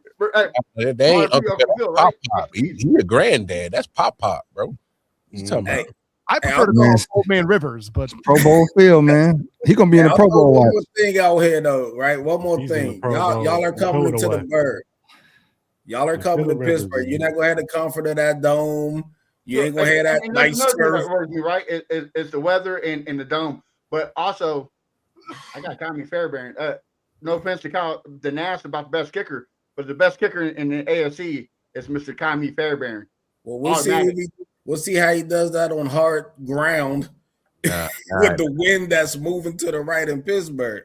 Nah. Y'all had that little preacher dude, little spraying that little. And we got God on our side. Hey, you got God on the side. There's nobody better than C.J. Stroud. He was over there spilling that soul glow, and y'all was over there tainting y'all field, bro. Y'all got some food. He had one of the worst fields in the league. So real quick, though, I do want to say, thank you, Kyle, for bringing up Uncle Phil, because even him right now is better than Bo Nix. I just gotta say. All of that. He ain't lying. He ain't lying. All of that. Yeah. Yeah. I almost threw up in my mouth. And what you do with Phillip Rivers? That's crazy. They're about to go pick up Phillip Rivers for next year. So they can win the Super Bowl. That was good. Yeah. Man, if you don't get out of here. All right, Jake. We already know what you're gonna say, but what's the 100%. Super Bowl chance? Oh yeah, 100%. Wait a minute, Super Bowl for sure, guys. You've gotten confident, Jake. You've gotten the great reason why I said Bo Nix is here, but you're about to get vulnerable, Jake. There's one team that Denver and we are afraid of, and we hope not to see them. No. Well, the AFC is done for. We got the AFC on our books. We don't want to see the Rams, and here's why. That sign stealer over there in Jacksonville came from a certain coach. Okay? There's a reason. Sign stealer. That sign stealer coach over there came from a certain spot, and he came from Los Angeles. the Rams, the better team of the Los Angeles teams. You know that. We know this, all this, guys. That team we don't want to see, because I know this. Boy, are they the Bill Belichick of this era, where they will do anything they can to get a win. Kind of like take out players on. No. You gotta let that go. That was over 15 years ago. You gotta let it go. Yeah, besides, that was all Greg Williams. Sean didn't even know, right? Exactly. Yeah, Sean had no idea. I appreciate it. Sean had no idea. As I was saying, Hey, guys, we're getting vulnerable, Jake, right here. The Broncos will beat everybody in their way. And I think we will get back at Jacksonville when we play Jacksonville again, because I do believe we will see Jacksonville once again in these playoffs. Because I do believe that they do not know their scheme for certain. And they also have Trevor Lawrence, who I'd rather have Sunshine instead of him. The real Sunshine from Remember the Titans. I'm sorry. In the end, Trevor will choke like no other. But I know that boy from Detroit. You remember him, Matthew Stafford. He now is with Los Angeles, and he has experience. I don't want to see this team. This is truthful Jake. This is scared Jake. But we also know this. We know that Bo will be better than him in the coming years. Oh, God. Hold on. You gotta stop. Because remember what Matthew Stafford did. You gotta stop, bro. It took how long for Matthew Stafford to win a Super Bowl? It took him to move on to a whole different team. This is the one thing we have to do. I hope we see the Eagles, but if we have to see the Rams, boy, I hope they change the onside kick rules for us that game, because we're going to need it, because it's going to be a tough one. I hope they do it where we can sneak it. It's going to be a tough one to win that one. But, guys, overall, the Super Bowl will be the Denver Broncos unless the Rams show up, and then we're going to have to figure a way to steal some signs ourselves, because that's the only way you can beat that team, I'm telling you. So we're hoping the Eagles do that for us in the NFC. We feel very confident.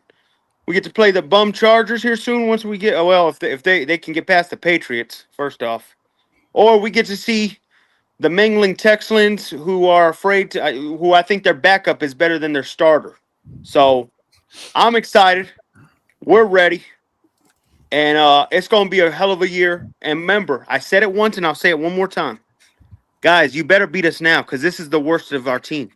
We're about to go crazy, and we're about to have a free agency spree here in the freaking 3 months. I'm telling you right now, guys, we're about to go crazy in free agency. Just start buying anybody we can, because we're about to have that money. So y'all better beat us now, because if you don't, you can have all the money you want, but the pros are going to look at this podcast and realize the drugs are bad in Denver and not want to be there. We're not going to come because this guy takes way too much drugs. We're not doing it. Now, Chef, I understand why you're saying that, but I got to give Jake a little credit. He had some sense. Unlike Robert Saleh, he knew to keep Liam Cohen's name out of his mouth when he said sign stealer. Yeah, get out of here with that. Gosh. I can't wait. Guys, I think we're noticing, I think in years to come, it's going to be a dynasty fight between Kansas City and Denver. I think the next 5 of 6 years, it will be one or the other winning the Super Bowl. So y'all better hold tight. That's the smartest thing you said all day, Jake. Chargers, hold our beers, please. You and the Raiders can sit back and relax and watch the show. But it's about to get ugly out there in the AFC West. Good luck. I'm pretty sure that's the first time I've seen Gabby straight up facepalm before. That was it. I'm just calling a spade, guys. This is what I got to do. Because Jake is a habitual line stepper. You know what I'm saying? It's like. Oh, we noticed with the Drew Brees talk. We noticed. We did it. For some reason, he keeps calling clubs spades. I don't know. I don't know why he does that. Hold on. Y'all, one of these days, y'all gonna look up Drew Brees highlights, and y'all gonna come back to me and tell me. You know what, Jake? You had a point on that. He was pretty good. You what? Yeah, man, he was pretty damn good. He's better than what I thought, Jake. Somebody said earlier that Jake last year was calling for Sean Payton to be fired. I never said that. Not once. That's a line at 3/4. Don't do that. Sean's here. Let me find that. I'll tell you this: Russell Wilson should have been gone the second we got that idiot. George Patton should have been gone. He's lucky that Sean Payton wanted him to keep him there. I'll tell you that. That GM, he better be thanking Sean Payton for that. We're about to do the unthinkable, man. All right, man. Do the unthinkable. All right, man. Let's do some game breakdowns. Kyle, you're the only one that's going to be able to represent for y'all game because we didn't get a Buffalo. The guy he couldn't make it, but talk about the game. What do you feel the keys to the game for Jacksonville to win this game? I mean, obviously, it's for the Bills to find. For the Bills side, I'll speak for them. It's obviously to find that Trevor Lawrence that makes mistakes. We just haven't seen it for a while. And the last mistake he made was against Jake's defense over there at the Mile High, making an ill-advised late throw at the end zone. Right decision, wrong throw. That's what it boiled down to. Sure, they still won the game, but at day's end, that's what you have to do first if you want a shot as a Bills a fan, is to get Trevor Lawrence to make mistakes. The other is, frankly, to let Josh Allen run the ball and then be in that position where he's physically wasted at the end of the game. You might know it here on Chiefs Kingdom. You saw it last playoffs. So I say all the above to say, for the Jags to win, just keep doing what you've been doing. Look like how you did in Mile High, minus that interception. Look like how you did finishing out your schedule carefully without making mistakes, not making the mental errors, and maybe a turnover or two will also help things out. Shouldn't need a 67-yard field goal, but if that comes up, that would be dramatic, I suppose. But listen, I joke like this might be among the tougher playoff games to pick this week, simply because these teams are evenly matched, in my opinion. Not so much on how they look in the rosters, but just how much difference Josh Allen and company can make against a defense that's not necessarily great at sacking the quarterback. But if you contain the run, you dare Josh to throw, you might have a fighting chance. Agreed. All right, Gabby, talk about how you feel like the Patriots can beat the Chargers on Sunday. Yeah, well, first of all, the defense has to start with the pressure early because the Patriots have had an issue all season long of not waking up early enough on defense, and they love giving up opening drive touchdowns. And I do think that is something that could set the tone for this game if they do let the Chargers score early. That could be tough to climb back from, because in a playoff environment with a Patriots team already that doesn't have the experience, you want to be able to establish that dominance early. And so I'm definitely looking at the defense. I'm looking at the run game. This is a strength that the Patriots have had this year, and their duo of Ramondre Stevenson and Travion Henderson both showed really, really strong stuff in week 18. Granted, they were playing the Dolphins, but still, these two have really established a really good partnership in terms of usage, and I'm looking to those two to really step up. The receiving core, definitely I'm a little bit concerned about going into this game. They have some injuries in that department right now. Stephon Diggs, I am hoping, is going to be huge in this game. Early on in the season, he wasn't getting a lot of touches, but as of late, the more that he was involved in the offense, he's somebody who could really step up and really benefit the Patriots, especially because of the fact that he's the veteran. He's the guy here who, you know, the Patriots are going to hopefully look to really step up a lot. So I'm looking to him to be a key in this game. I do think if there is going to be a downfall, I'm a little bit concerned about where the offensive line is at right now. Some injuries there too. So I'll be interested in seeing how they adapt to that. Are they going to be able to contain Justin Herbert? Because that's something that I'm definitely concerned about as well. But overall, from an offensive perspective, I think if the Patriots can really lock in on that side of the ball, that's what's going to win them this game, because the Patriots, from an offensive perspective, definitely have a leg up on the Chargers there. But that Chargers defense is tough. So if they're not able to establish the run early, things could go south really quickly. So I'm really looking forward to what they can do. I think, this is going to be a tougher game than people think. There's people kind of saying, we should breeze past the Chargers, but I'm not seeing it. I think it's going to be a tough game, but the Patriots absolutely cannot let the Chargers score on their opening drive, because things could go south very, very quickly, especially from a confidence standpoint for this team. But I'm intrigued. I think it's going to be a good matchup. I think, we're going to pull out all the stops and we'll see if it's enough. Nova, Brody, How can the Chargers beat the Patriots in New England? You want to go, Brody? Sure. I think right off rip, we taking advantage of putting pressure on Drake May. I'm looking for Jesse Milner to dial it up. You know what I mean? We gotta send him, frustrate him, and speed his clock up. You know what I mean? Get them out of what they want to do early. For me, if Justin Herbert gets even 0.7 seconds to throw the ball and go through a read, it's gonna be a long day. If he gets any type of time to stand in the pocket and assess what's going on, he's gonna be accurate in doing so. And our receivers will have time to run their routes and cook. I'm looking for Marion Hampton to have a big game. Kamani Vidal will be back for his second game after being hurt and sitting out. You mentioned your running back core, Gabby. I like our running back core as well. But what is kind of a 1-2 punch with power and speed, shiftiness. So I'm looking for them to go crazy. And I think I agree, if we do score the ball first and just get our confidence up, I think that type of energy is infectious on both sides of the ball. The defense watching our offense score, and that gets them hype. And our defense, when it's hype, is a problem for anybody. See, Brody, you missed the opportunity. That's where you tell him Minter is coming. That's a good one. The North remembers. Nah, I think if we focus on taking the middle of the field away for Drake May, he loves the middle of the field. Those passes, if you watch him, most of his passes are to a wide open Hunter Henry in the middle of the field, or it just blows my mind. But Stevenson is still a concern. He's playing great football this year. But I think what hinges for us is the same thing for me is what Greg Roman will I get? Like that's going to be the key to us. What Greg Roman do we get once we get inside the 30? That's going to be the tell-all sign. If we get Steelers Greg Roman, Minnesota Greg Roman, Eagles Greg Roman, Cowboys Greg Roman, y'all in for it's going to be a long night in Foxborough. So that's going to be the tell-all for us. Whatever game Roman throws at y'all, just hope it's the right one.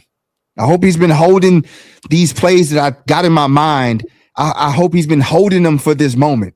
I've been waiting out for this moment. This playoff, he got a playoff book and he's he's dusting it off and he's saying, this is the moment. Now we're ready. Ask Lamar Jackson if he's holding something back. These Chargers fans in the comments seem pretty confident. So yeah, we'll have to see. No, it is. I'm very confident in this team. Like I said, the only thing, even with the offensive line, there's nobody that's definitively stopped us this year that we haven't stopped ourselves. And it starts with Greg Roman, his play calling. What plays are he calling to get the ball out of Justin Herbert's hand fast, to set up Hampton in them in good run position, open up, run to the outside. Stop trying to run between the tackles. It hasn't happened all year, right? And then set us up in third and short. Stop setting us up in these third and long downs where the defense is coming with everybody and their mama and knowing that we don't have the blockers to block. We can't even block two people when they rush two people in the stunt. So that's it, man. For sure. Shep Briggs, talk about how the Texans can beat the Steelers on Monday night. Well, one thing PT got going for him is that defensive line. We're not going to be able to run the ball. So what we're going to have to do is we're going to have to get our 6'4" receivers and Nico Collins and Jaden Higgins. We're going to have to get them running slants because they're going to be bringing the blitz. So like he said earlier, their tallest cornerback is what, 5'10", 5'9". So you got to let the big guys eat. Woody Marks, I think, has to have a big game. Sophomore year, he led the NCAA in receptions as a running back. So you got to use him as a tool. Do what the great Tom Brady did in his dunk and dive and get yourself into the end zone. The only thing I need us to do is not be the Texans of the season. and that's be conservative. Get up by two touchdowns, and just coast on their defense. We got to do what we did the Chargers last year, and just put the foot on the gas and just keep going all the way.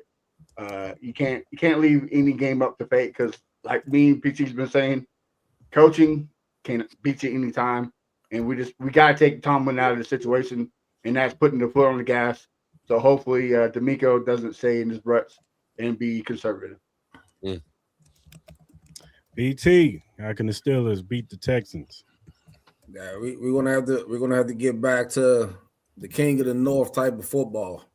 Right, we're gonna have to run that ball, and we're gonna have to stop the run. Make sure that we can't turn it over. Right, turnovers will kill us, and I think we got to put pressure on Stroud all day.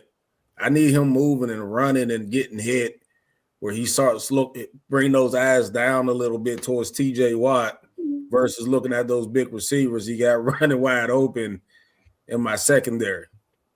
Right. But I think we have an opportunity, and I think honestly, man, with Harbaugh getting fired, I think that's going to wake my team up a little bit too. I think we're not going to want, whether it's real or not, we don't want we need Tomlin to win a playoff game. And the Texans, this is good eating for us. It's not healthy eating for us, though. You know what I mean? Like maybe we could try to eat. It might kill us. They're a good team, man. Like they're a very good team, man.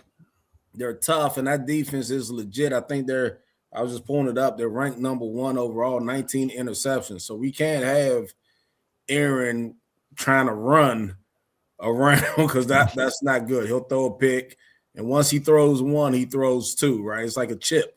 You can't just eat one, right? So he'll start throwing them over the place. Got the munchies. And that's how we lose, right? But I think we're ready for this one. I think the fact they got to come to Pittsburgh in this cold weather, it's a night game.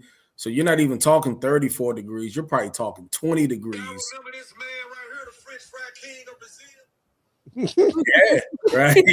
Let's go get 100, right? But bringing them up here, we'll see. That's going to be a tough sled, but their team is tough. The quarterback's tough. The coach is tough. I think it will be a close game. I think it'll be somewhere 16-13, low scoring. We got to keep it kind of close. If it gets into the 24s, then that can get tough for us with that defense. Then again, if we take Arthur Smith away and let Aaron call his own plays, we seem to score more. so, maybe that's what we got to do for this game. Damn, it sounds like everybody got the OC blues up in this joint. I'm good. I imagine that. Yeah.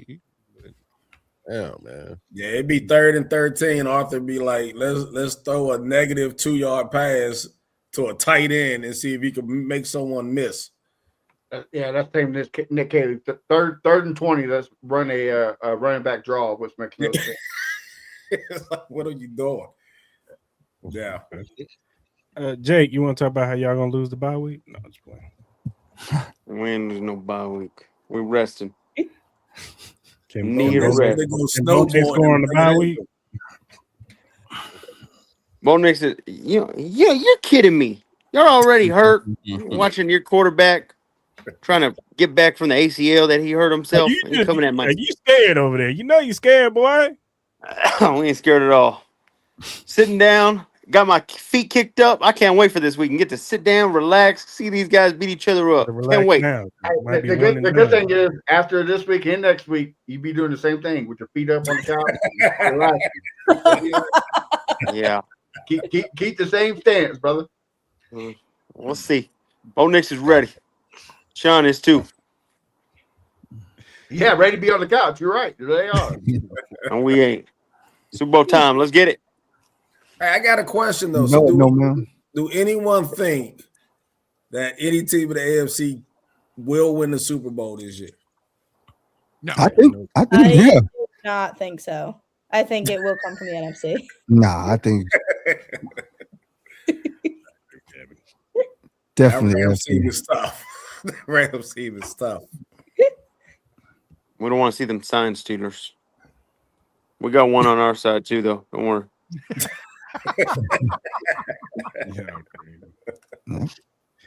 All right, game predictions. Let's do some game predictions. Kyle, give me a game prediction for Buffalo and Jacksonville.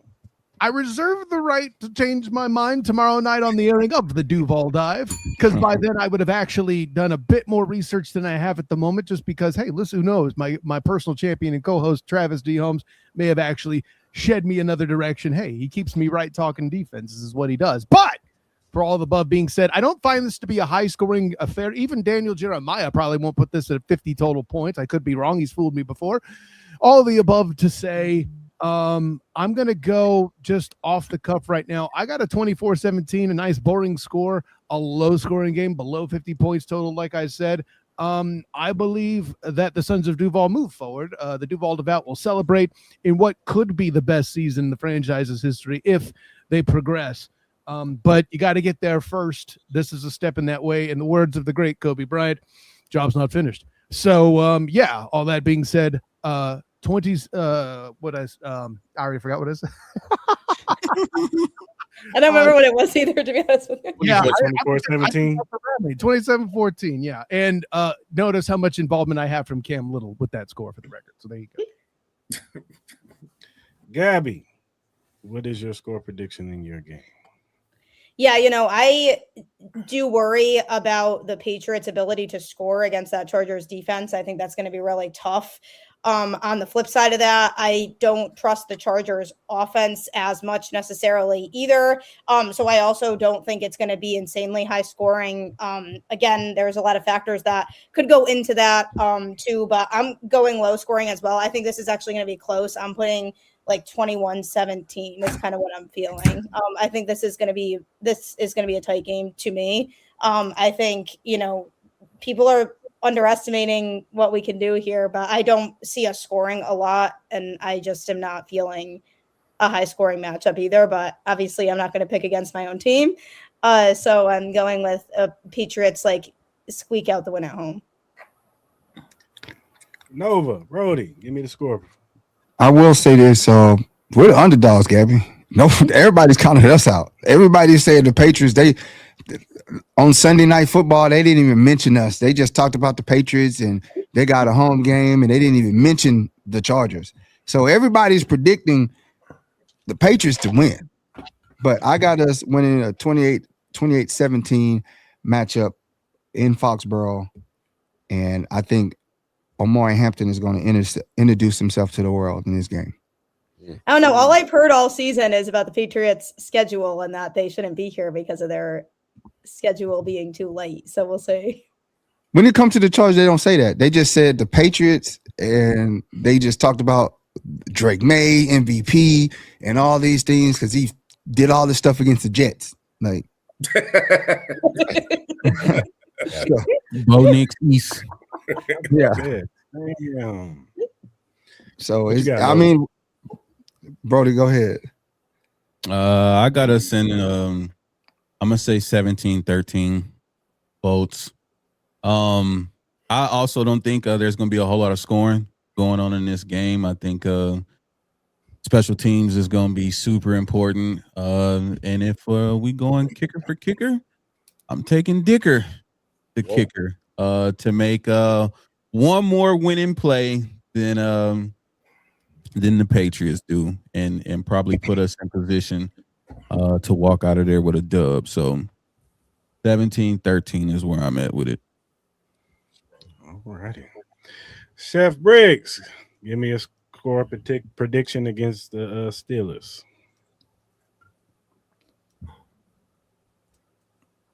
I hear you. Is on mute. Like PT says, it's going to be a cold game. So it's not going to be a high-scoring game. It's not going to be an explosive offensive game. I think it's going to be a low-score game. I'd say about 17-9. I think the Texans, because D'Amico Ryan's mindset is get up two possessions and let the defense do its job. So I think that's what he's going to do. My other score prediction is Drew Brees by 80,000 and Bo Nix 0. There. 17-9 is a particularly unique score, Chef. I got to give you credit. Hey, PT, tell them how you're going to win, man. Tell them how you're going to beat them.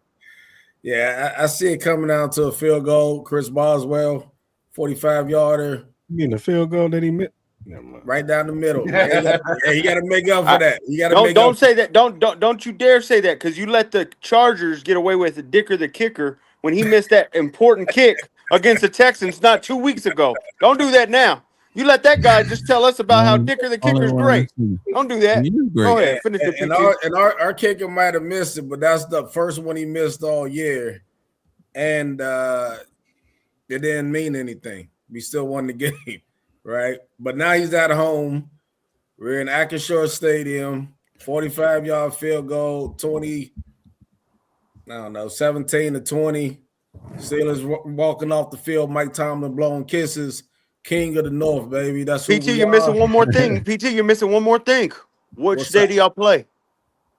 Monday night, baby. With Tomlin. What's Tomlin's record on Monday Night Football? Tomlin does not lose on Monday night, baby. There you go. So all things must come to an end there, fellas. Yeah, like your season. Hey, you know what else happened? All right. You also forgot stat. Nick Wright is 0-3 when he's picking against the 0-2 against the picking the Texans. He picked the Browns, he picked the Chargers, now he's picking the Steelers. So guess what? We're gonna prove him wrong one more time. He's smoking that Rex Ryan pack. Watch. I'm telling you. I've never seen a man so desperate to cater to a host before. You mentioning Nick Wright? I hope you're doing that just because this is a Chiefs podcast. Hey, come on. I'm telling you, look, they pick us because they hate us. It's all right. Hey, look, Nick need to cut his hair, man. He let it grow too long, man. I don't know what he's doing with that. But that's okay. We'll let him go. But that's long. I brought up Nick Wright because Jake reminds me so much of him. So it's kind of, I want to, maybe don't ever compare me to that idiot. That guy picked the Broncos to miss the playoffs with the Raiders. I mean, with the Chargers. And the Chiefs and the Raiders both missed. Hey, I do want to say one more thing, man. If we don't win this year, then y'all better win it, because starting next year when Will Howard starts, the dynasty begins. Now you sound like Jake. Oh, no, hell no. Y'all better stop. Sound like Jake over here. Jeez. Will Howard's better than Dan Marino. I didn't say that at all. We'll save that one for next year. I'll say that for next year.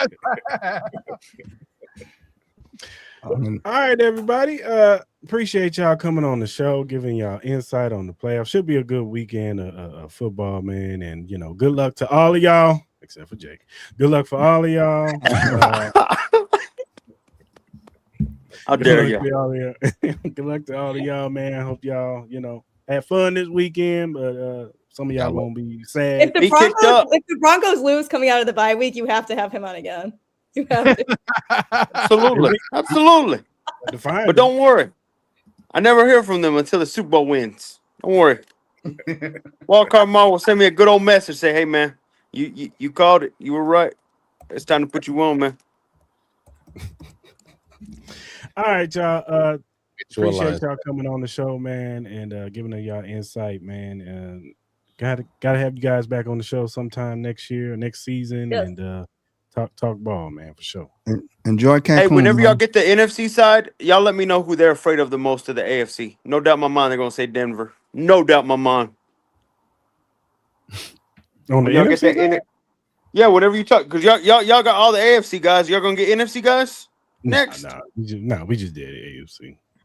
Oh man, I wish I would have done NFC, because those guys would have been scared shitless of Denver Broncos. I can't wait.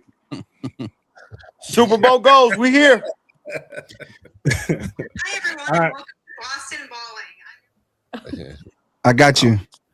That's me talking. Yeah. All right, everybody. Tell everybody, we'll go around. Gabby, tell everybody where they can find you at. Yeah, sure. You can follow me on Instagram at Gabby_Maljanian10. I'm also on Twitter at Gabby Maljanian.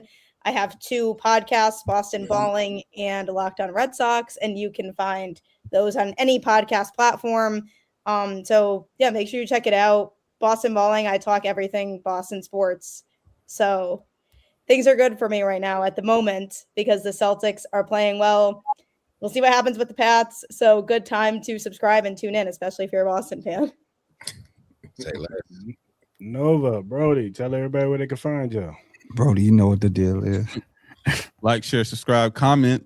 Follow us on all social media platforms. Search at LSBoats15. We are on Twitch. We on X, but we not on X. We on Facebook, YouTube, IG, and TikTok. So make sure y'all tap in with us, man. We do a pregame, midweek, and post-game reactions weekly for our boats. Shout out boat family, boat gang, it don't bang. And yeah, we'll see y'all soon, man. PT, tell everybody where they can find you. Yeah, you can find me on the Real Leadership Podcast with your host Peyton PT Tomlin. We talk everything leadership development, leadership transformation, current leadership issues, and good platform. You can also follow me on all the social media, Facebook, Instagram, Peyton PT Tomlin. And look forward. Thank y'all much for calling me, getting me on this show, man. I love always joining you all, bringing the Steeler love to you all, and but we'll talk soon. It's still a horseshoe, man.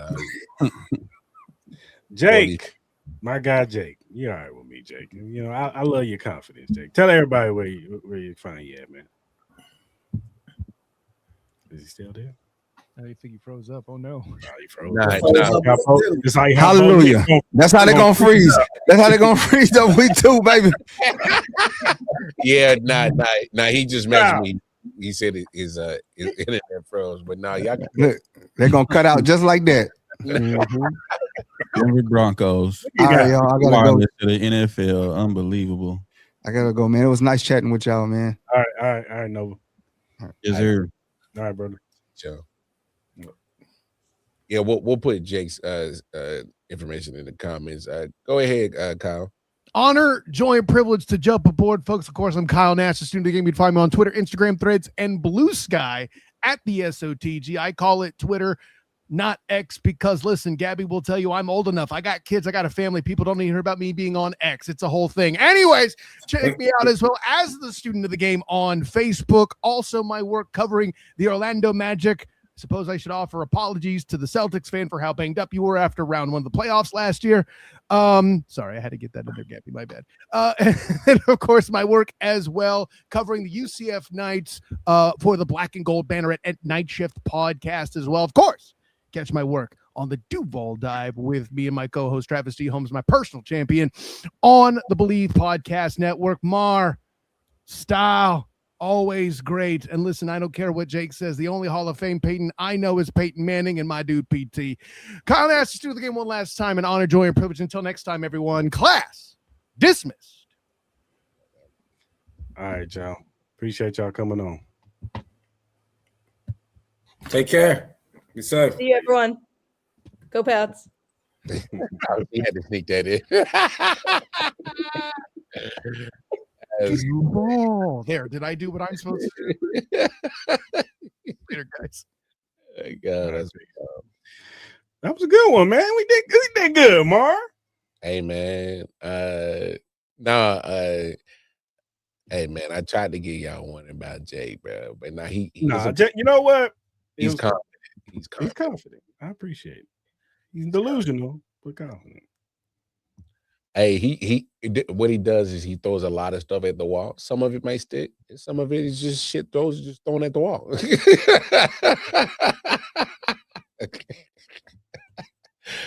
But nah, he's good people. But nah, that was fun, man. I instantly went over to Gabby's page, YouTube channel, and subscribed, man, because I always respect the ladies that know their business and talk. That can hold their own. So respect to to the ladies like Gabby doing their thing. So yeah, man, that was fun. Like Z said, man, we're football fans at heart. But I did kind of notice a theme, man. It looked like we kind of missed already, bro. I don't know, man. Like they didn't, it's like people's prize was beating us. Like that was. So. Oh, you're saying that everybody was mentioning that they beat the Chiefs. Yeah, I mean, when you're the standard, that's what I'm saying. That's a silver lining to this abysmal season. Oh, of course, our draft pick, though. Let's talk about that real quick. Pick 9. We got pick number 9 in the draft this year. This is the highest we've picked in a long time. I don't think we picked this high since what? Andy Reid and them got here with Eric Fisher? Eric Fisher, yeah. First overall pick. So it's been a long time coming since we've had this type of pick. We've been picking in 32 for the longest. So it's going to be interesting. I'm here, you're hearing some of the stuff coming out, from certain people that are close to the Chiefs. Nate Taylor, he said he dropped a lot of gems today on what the Chiefs are pretty much thinking. And, they want to sign some defensive players and, get a running back in free agency. And, I'm hearing that they're looking at an offensive player with that 9th pick. But, things can change from here until, the draft. We got a long time. So things change, combine, all that stuff. We still got to get over college football. So that is true. But I do got a theory, though, see. What's your theory, sir? I think they move up. Think they move up? I don't know if they move up because we only got 6 picks. I know, but what I'm saying is I think with the compensation that we will get for Trent McDuffie, bro, I think it's over. I don't know. I'm hearing a second round pick for Trent. Okay, and I think that can help. That can help. Prepare. I don't. They could put that in a package or a bundle. I don't know, or just go ahead and outright trade them on draft day. I don't. Because I'm also hearing that Trent is willing to wait it out. Because remember, he's still on the contract. Yeah, he may still be on the contract, but the value. Yeah, I hear you. Yeah, it'll dwindle if we wait. I hear you. It'll it's McDuffie 6th round. Ain't no damn 6th round pick. I'm just saying, like, if you get to certain, you call around and you're like, all right, well, this is what everybody's really offering. This is as best as gonna get. Otherwise, it start hitting the other direction. I think you gotta pull the trigger. And I hate this because I thought for sure, like, yo, man, we signing him back. He's gonna break the mold of, the past history with these when it comes to corners. And when he got hurt, I was like, all right, let's see how the secondary looks. And then I'm like, well, they look like they holding their own. So I'm like, damn, Trent, it ain't looking too hot, pimp. And so I'm like, damn, yeah, they might bundle that joint up, might move up. I don't know. Just to be aggressive, man. Just be like, break the mode of this season, and just sometimes don't be scared to be aggressive. Just the fact that we not at the back of the draft. So yeah, for sure. It's gonna be interesting to see what they do. Like I said, it's a lot of time in between the draft. We're gonna see what happens. You know what I'm saying? What they're thinking. Like I said, we still got to get over college football. We got the combine. We got the Senior Bowl and the East West Shrine Bowl, and then got the combine, and then we'll see what they're thinking as far as the 9th pick, and then like I said, free agency in March. So no doubt, we'll see what happens with Travis. Does he retire? Does he come back? I personally think he should retire for this offense to move forward. That's just me. Hey, I got a question, dog. Like, how you say he retired? What's the timeline that you feel like is right for him to make that decision? Early. Okay. Right before free agency. I expect that at least after the Super Bowl. Okay. I get it. You want to let him all get the Super Bowl over, whatever. Maybe he got some stuff going on, whatever. But after the Super Bowl, once it start getting close to March, we need to know. Okay. I'm just trying to gauge it because I'm thinking the sooner the better. I'm right there with you because, and we're gonna move on. Like, that ninth overall pick looks wide open for a lot of options. You know what I'm saying? And I'm not saying Sadiq even makes it that way, but I mean, if Sadiq makes it to 9. Yeah. Like I said, Sadiq's gonna make it to 9. He'll get past 9. I think he does. Well, because I'm looking at the draft order and I'm kind of looking like what everybody else needs, like or glaring needs, and usually, GMs that like to keep their job, unlike the GM in Atlanta, they usually draft what they need. Yeah, because like, okay, we all know the Raiders. They're getting Mendoza. They got the quarterback. That's a lot. Yeah. Mendoza's going to be the number 1 overall pick. That's what I'm saying. The Jets will be interesting because it's going to depend on Dante Moore. If Dante Moore comes out, then I think they pick Dante Moore, the quarterback from Oregon. I think that's crazy that Vegas would actually pick Mendoza over Dante Moore. No disrespect to. I just think Dante Moore would have to he's gonna have to prove it this weekend. Like if he beats Mendoza, then there's a conversation to be had. But if Mendoza looks like how he looked against Ohio State against Oregon, then he's a lot. I feel that. Arizona, they can go in so many different directions. Maybe they go offensive line. Maybe they go. I don't know. They gotta go. I hear you, Joe. I Moore can have better upside. I think Moore has the better upside of the two. That's what I'm saying. He has the more untapped potential. I just think right now, if you're talking about somebody who's ready to go, I think Mendoza is more ready to go right now, and that's what the Raiders need. That's fair. So Tennessee, I think they go defense. Maybe they go offense. Maybe they go Carnell Tate. I was thinking that wide receiver. Maybe they go Carnell Tate. The Giants, they need offensive line or corner. Oh, yeah. Or maybe Caleb Downs. He's either Caleb Downs or offensive lineman. Cleveland needs a weapon, so they can go with that kid from Arizona State. Washington, I could see them getting love here or a defensive lineman. They can get Bain or Bailey. And then with us, and then New Orleans, I could see them going love. And then when it comes to us, I want Bain. I'm cool with Bailey.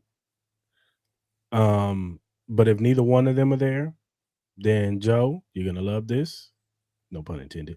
I want Love, Tate, or Tyson. Those three right there. Love, Tate, or Tyson.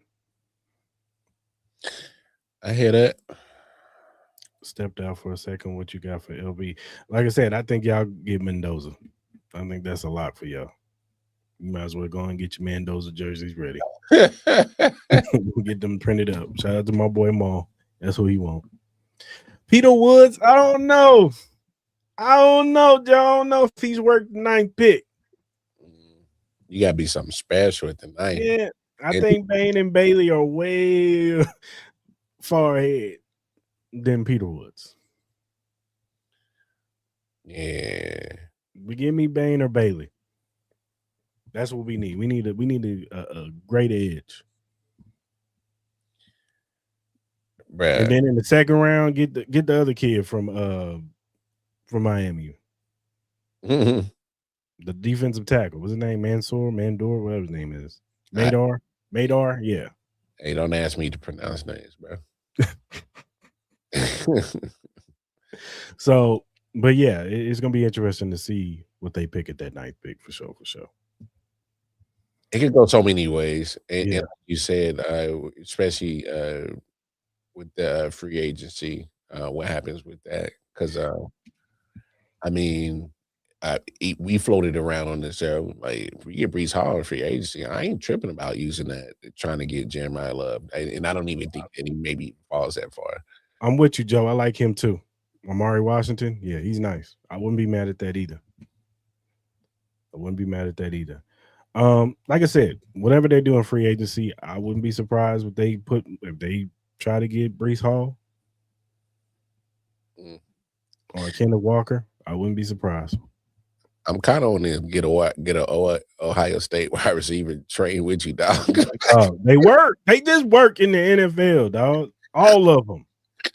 Name me a bad Ohio State wide receiver. Hey, it's kind of hard to find one, bro. They Terry are McLaurin. producing dog. JSN might be the best in the league right now. Dog. Garrett Wilson, when he's healthy, he's still putting up numbers with bad quarterback play. Dog. Hey, he's been hurt from the season so long that his record, his stats this season held up as the team leading stats. Bro, if Tyler Shook probably started the season, Chris Olave might be right there with the numbers with fucking JSN. Chris Olave might be acting a fool if his Shook was with him the whole season, bro. Hey, they probably been cutting up right now, bro. They just work. Them and LSU wide receivers, they just work, man. Something. So if we get Tate, I'm right there. Let's go. Hey, I ain't no way. Andy, you can't mess this one up.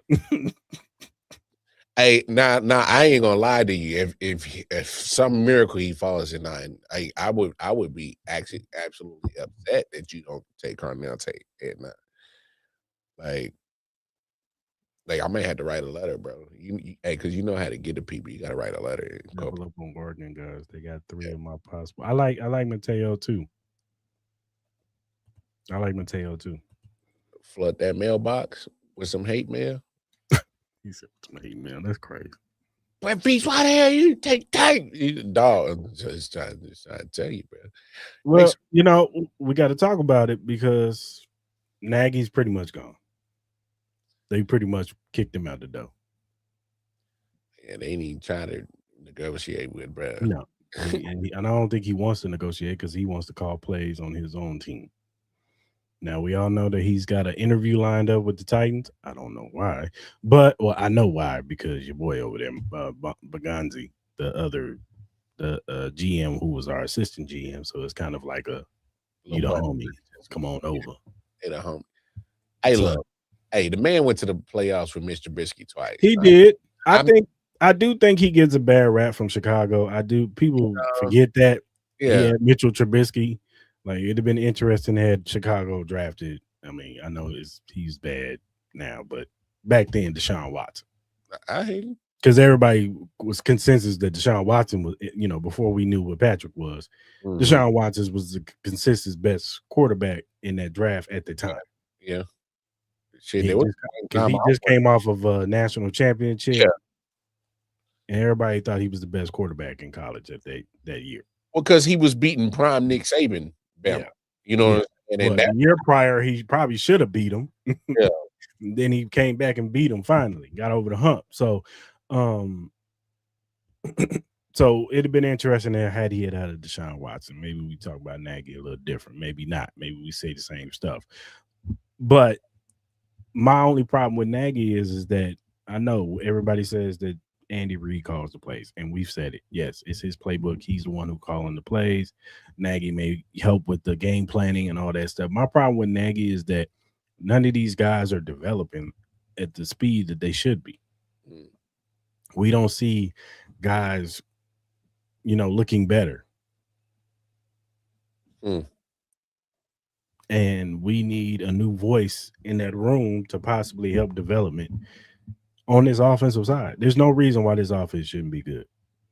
I know everybody wants to look at Rasheed Rice. Oh, he's not number one. I think he is a number one. I just think that this coaching staff has failed them. Connor Embry.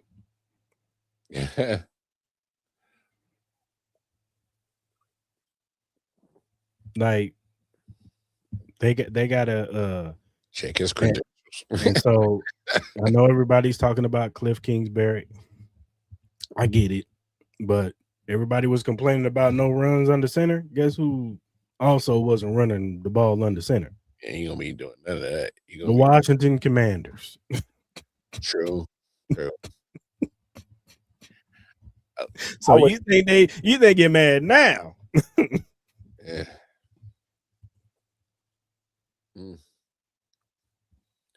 So let's make sure we got that OC locked up before we even go through. And I think they are. I think by next week we'll have our answer at OC. they already floating around EB, and I'm kind of like, so I don't know. I want a new voice. I want a new voice. I don't want EB. I love EB, and if we got him, okay, cool. But I'm tired of them running back to the same well. Like Chiefs always like to go back and they love the old thing back. Hey, dog, can't let it go, bro. It's like they too scared to step out of the box. Like, come on, man. Hey, bro, we didn't been in it before. We need a young. Not only do we need a new OC, but potentially you need somebody who Andy Reid can possibly groom to be the coach in waiting. Because I don't know how many years Andy got. What's Andy? 65, 66? At some point, Tammy gonna want him to come to the crib, bro. Like, and grandkids gonna be like, "Hey, grandpa." Hey, and I'm not saying this on trying to be on some disrespectful shit. Like, I'm just saying, like, that man's dealt with a lot of personal stuff off the field. And like, when has he had time to really like kind of like sit down and decompress and like really not let that shit mentally fuck with him? You know what I'm saying? I think he buries himself in his work. That's why. I understand that, and you know that's what gets him through, and probably, you know, but I'm just saying, naturally as human beings, like at some point you got to address it, and he's never had the time to really do that. And like you said, grandkids, like at some point in time, man, you know, you want to be around for that, you know, because obviously you raise your kids, and now it's that next generation. You want to see them blossom into something. So I don't know, man. At this point, it's kind of like, you know, all right, you've done it. You built the dynasty. Like, what else you got to prove? I mean, yeah. I do think he wants another one. I think of course. I think he wants that one more, especially how things have looked these past 2 seasons. I mean, I know we went to the Super Bowl last year, but the way the Super Bowl looked, and then this season how it looked, kind of carried over into this season, and it was just like, you know. And I know a lot of people are like, "Oh, nothing's going to change, nothing's going to happen," and we'll see. Maybe we sitting here next year and we're complaining and we out the playoffs. And I'm not trying to speak that, but I'm just speaking reality. We sitting here like, damn. Hey, man, I'm letting you know right now, is a repeat of this year.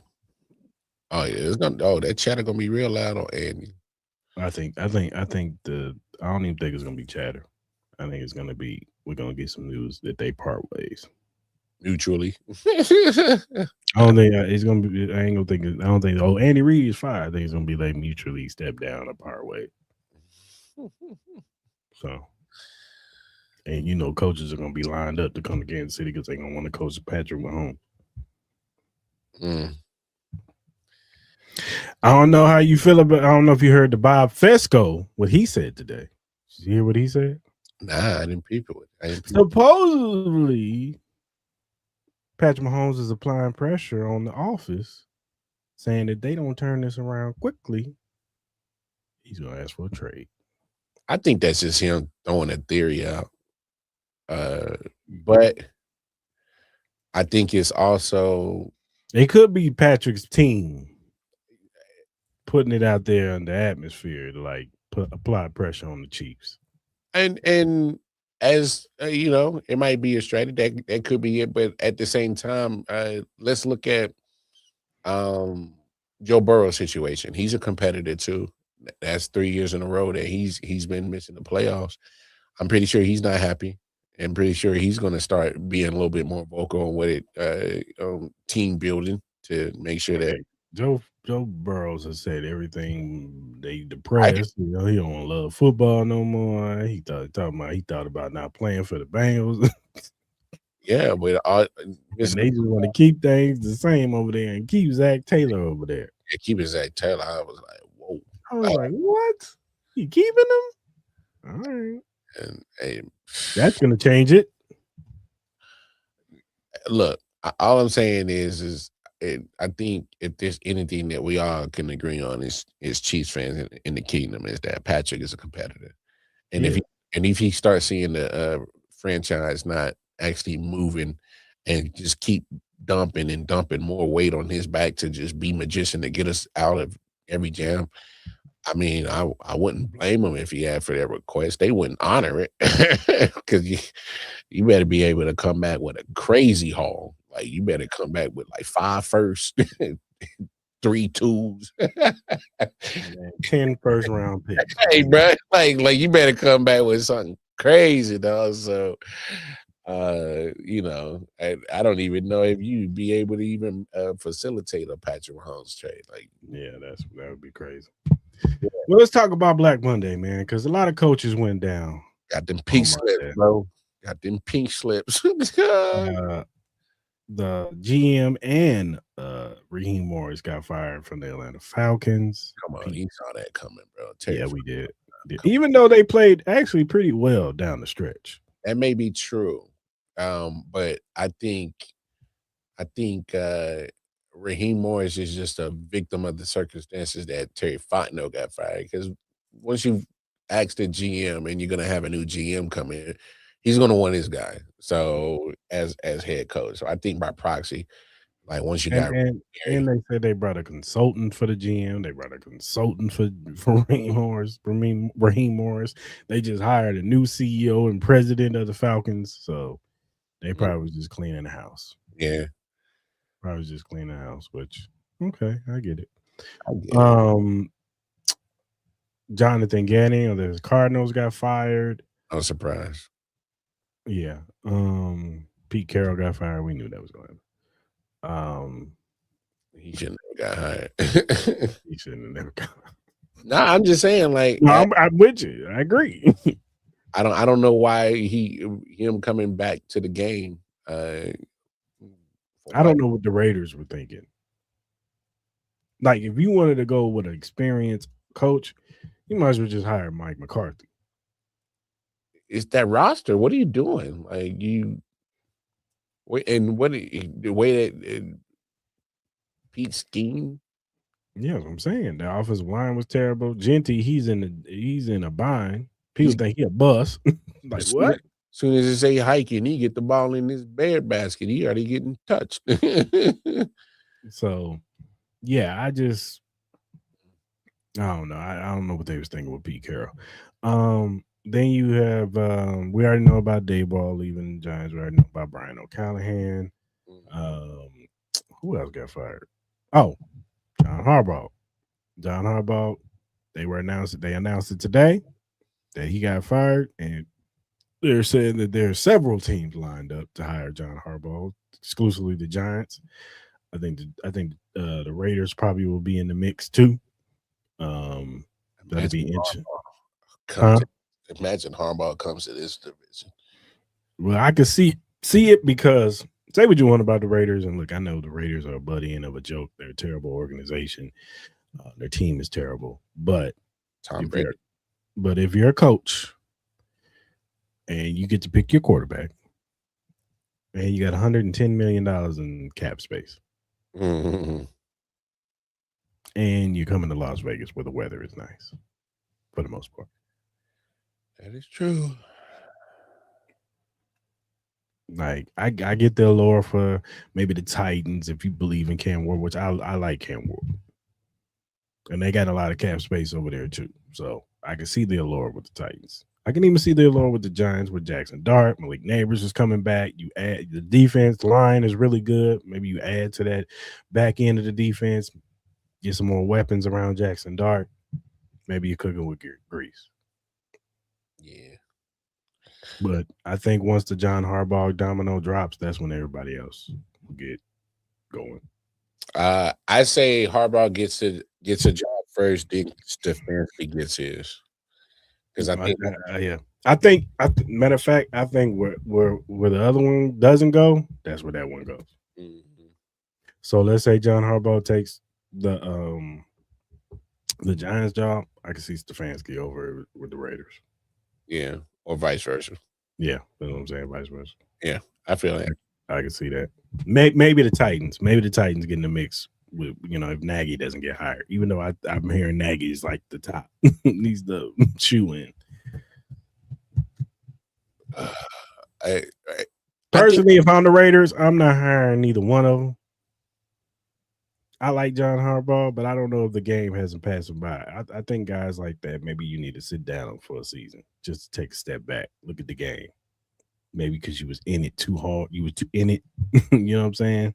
Take a break, bro. Take a break, look back, study the game from the sideline almost. Maybe even take a job, talking about the game.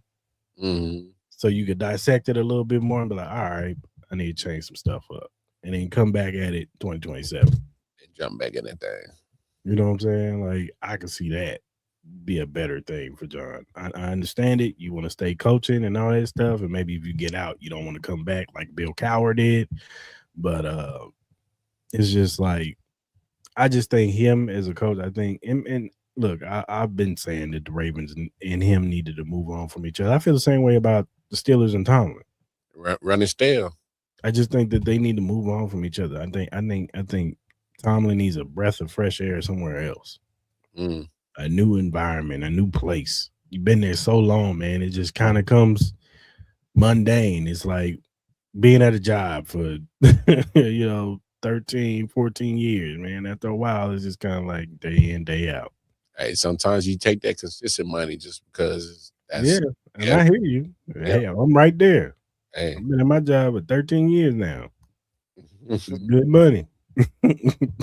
Hey, sometimes you still reliable, bro. But at the same time, it's like they're in a different space than me at a 9 to 5. You know what I'm saying? So it's just kind of like you're dealing with grown men every day, seeing some of the same faces in the front office. You know what I'm saying? It's just kind of like you might need a new fresh air. You know what I'm saying? New breath of fresh air to go somewhere else, see a new culture, see just a different face in the building. Like, and personally, I just think the Ravens chose Lamar Jackson. They was like, nah, we're gonna choose our MVP type quarterback over the coach. Yeah. And I do think they need to go with a young coach. I think they need to go with somebody young, not young, but somebody who can bring a little bit more energy into that building. Some of that sizzle, baby. Yeah, if they can get somebody, what's his name, Clint Kubiak, maybe they can bring him over. I feel that. But it's got to be somebody that believes in Lamar Jackson first and foremost. I know. And if they were smart, they need to kill that noise talking about he don't want to be there no more. And come on. I think this is why this decision was made. Because if John Harbaugh didn't get fired, I do think that noise would have got louder.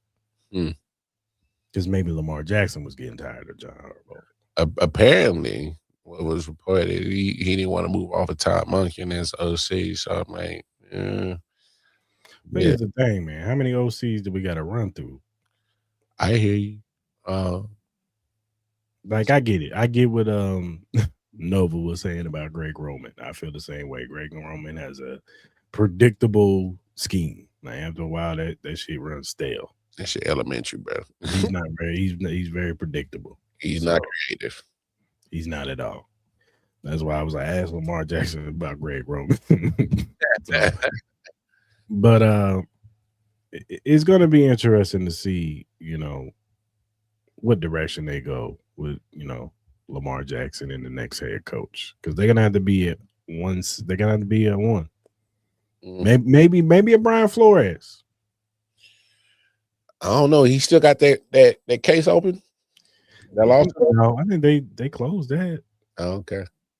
You know what I'm saying? Maybe a Brian Flores. No, I'm just saying because that'll determine if that man get a job or not. True. Oh, you still got that lawsuit going? Nah. I don't think he got it no more. I actually think he won it. But still, I maybe a Brian Flores. He'll fix that defense for sure. They was already floating Robert Salah around, and I'm kind of like, he's another one. I don't mind it. I think Robert Salah got a bad rap. It's the Jets. They're a terrible organization. Well, yeah. I don't think that was fair to him because it's kind of like because he always kept that defense right. And they was always keeping them in games. Yeah. It was just they got whack ass. What's his name? Zach Wilson. They had quarterback problems. Terrible. No O-line. That too. Yeah, that was a lot of problems that they couldn't fix under his tenure, and I was kind of looking more at GM. That was more GM as far as they didn't do their job. But like you said, it's an organization. Like Woody, what's his name? Woody Johnson. I think. Yeah, terrible owner. Yeah, they got a long history of being trash. So sell the team. Give it to somebody else. Hey, bro. If only you can make teams, make owners forcing teams, man. Somebody better catch them saying something wild on some damn tape, bro. Somebody put a wire on. Right? Yeah. At least Aaron Glenn, go put a wire on.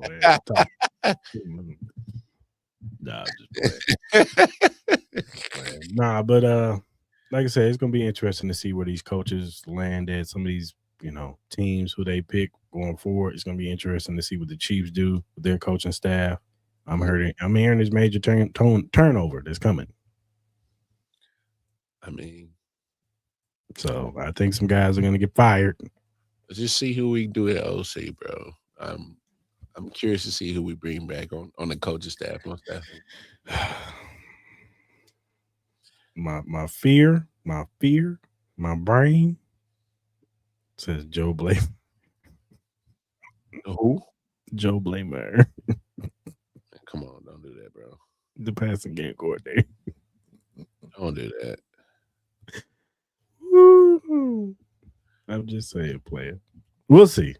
Hopefully somebody's in Andy's ear saying, "Hey, man, let's get this guy." I personally think that Pat's going to be pushing for Cliff.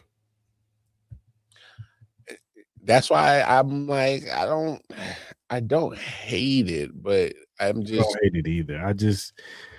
If he's going to bring some new stuff to the room, to the building, if he's going to bring something new to Andy, and the only thing I like about Cliff is he's been other places. He's not an Andy Reid guy.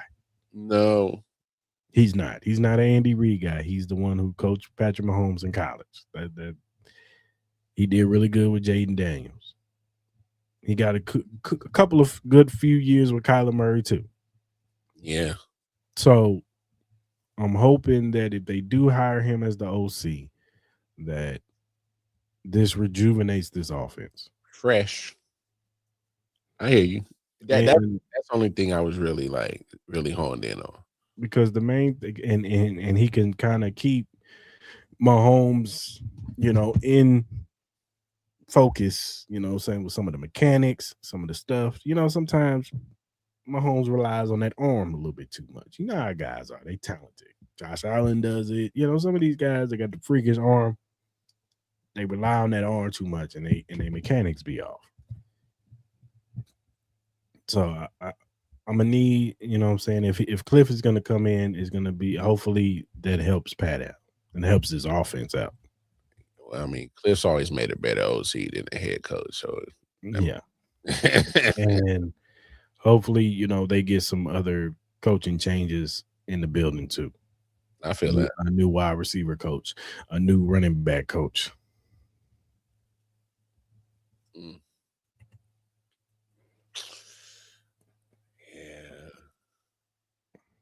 Well, that's where the offensive line comes in.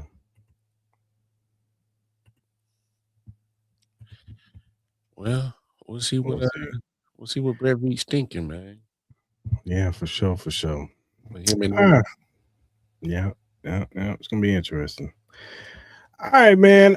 I think we covered everything that we needed to cover today, man. Shout out to everybody who came on the show today to represent their team. No doubt.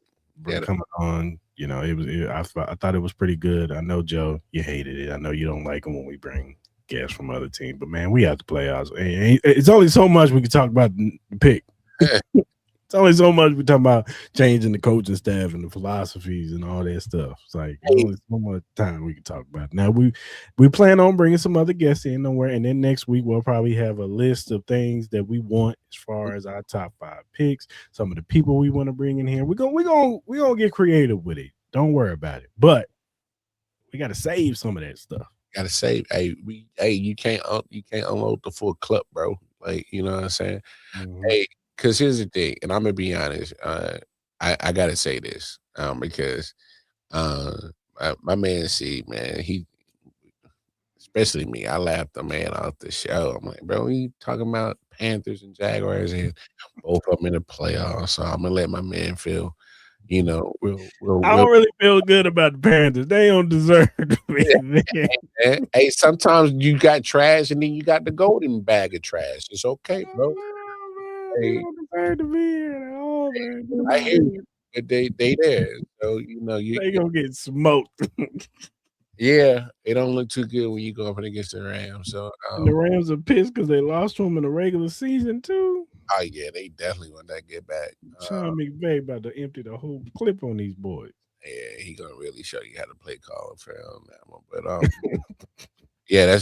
that might get ugly for real, bro. Like no. And they getting your boy back, Devontae. Yeah, he was like, "Oh yeah, I had these last little 3 weeks off, man. My hammy feeling a lot better, bro. Trust and believe." So, you already know Puka already still been playing out of his mind. He's been balling. And then you got even though Matthew Stafford sold me on my championship fantasy league. Yeah. I don't know what he was doing in that Atlanta game. That was crazy. I look. And then it's just been a weird season. It's been a quirky season. A lot of things that usually were the constant or the for sures. They either fell way under expectations and then or they looking leaky. Even Buffalo looks leaky. I don't want no excuses for Josh Allen. You get no excuses over here with me. Nah, but Patrick Mahomes won the Super Bowl with Kadarius Toney, Sky Moore, MVS, and Juju Smith-Schuster. Cap. And that did happen. But I mean, look, man, I don't see a team in the AFC winning it. It's kind of hard because like the only team that I could see personally that can win it, and I know this is crazy me saying it, but I do agree with Kyle. Jaguars are the most balanced team in the AFC right now, especially the way they're playing right now. How they playing, yes. With all the momentum, and they're going to need the hottest team coming into the playoffs right now, as far as well, because I'm even when we had Kyle on earlier in the season, I didn't see this type of situation going down. Sunshine, Trevor Lawrence been playing. I told you, Jacoby Myers has been the difference in their offense. That trade was crazy, and it opened up because I was like, where the hell BTJ go? And then that trade happened, and then it kind of opened things up. I might not even watch the Super Bowl. I watched the halftime show. That's it. We're not doing that. Wait for the Michael Jackson preview that's going to go. Oh, that's crazy, bro. We can't do that. We can't have no Panthers Jaguars Super Bowl. But I will say, it's this AFC is gonna be it's gonna be a shit show if you're being You know what? You know what's gonna be funny? We're gonna see the Ravens without the Chiefs. I know. I want to see these Ravens without the Chiefs being there. No Patrick Mahomes. Yeah. Y'all claim y'all hate us. Well, show us. Show us that you hate us. We America's team, and y'all know it, and y'all love us. And y'all love us and y'all hate us, but y'all love to see us.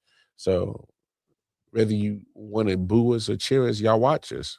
So that's why I'm really like, okay, I mean, we gonna see them ratings, what they really gonna look like. Cause no Showtime, no Magic, no Mahomes. It's the Crystal Bowl. No, don't put that on me. Do that.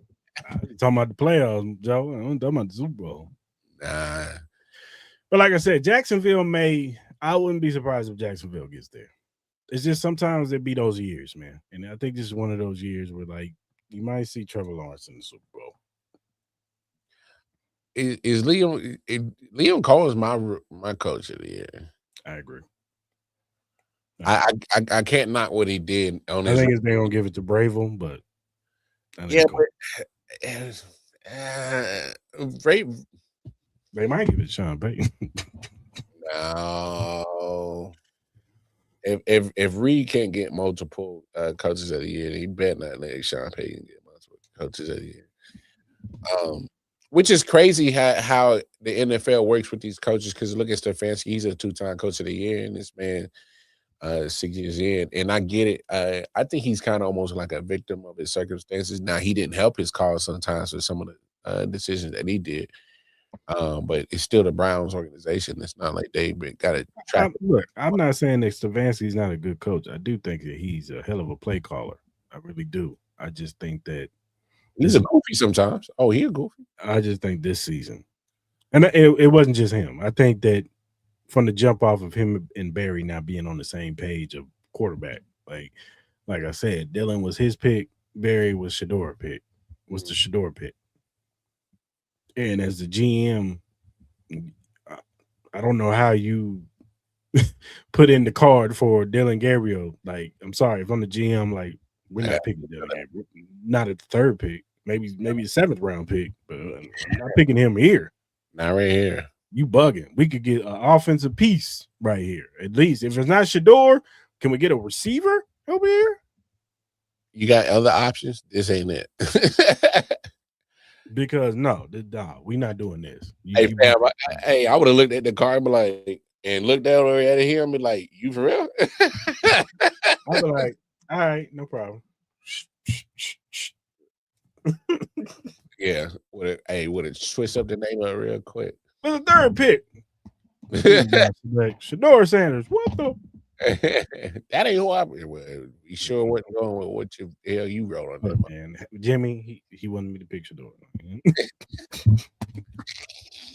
Hey, would have lied straight to his face. Jimmy wanted me to pick. He was mad at me. He saw Dylan Gabriel. Who the fuck is this? You know Jimmy don't watch college football. That's crazy, bro. Hey, but Haslam went on the night. He said, "Yeah, man, things could have been better." I'm like, bro. He was part of the problem too, because right when they picked Shador, and then they was asking, that was my pick. That was GM pick. Hey, bro, you the owner. You sign off for everything that happened in that building, bro. They don't do that, bro. I knew that they was not on the same page by the way they looked when they picked Shador. Oh, dog.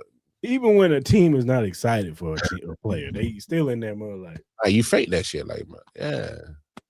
They couldn't even fake it, bro. I'm using it like this. It's like, bro.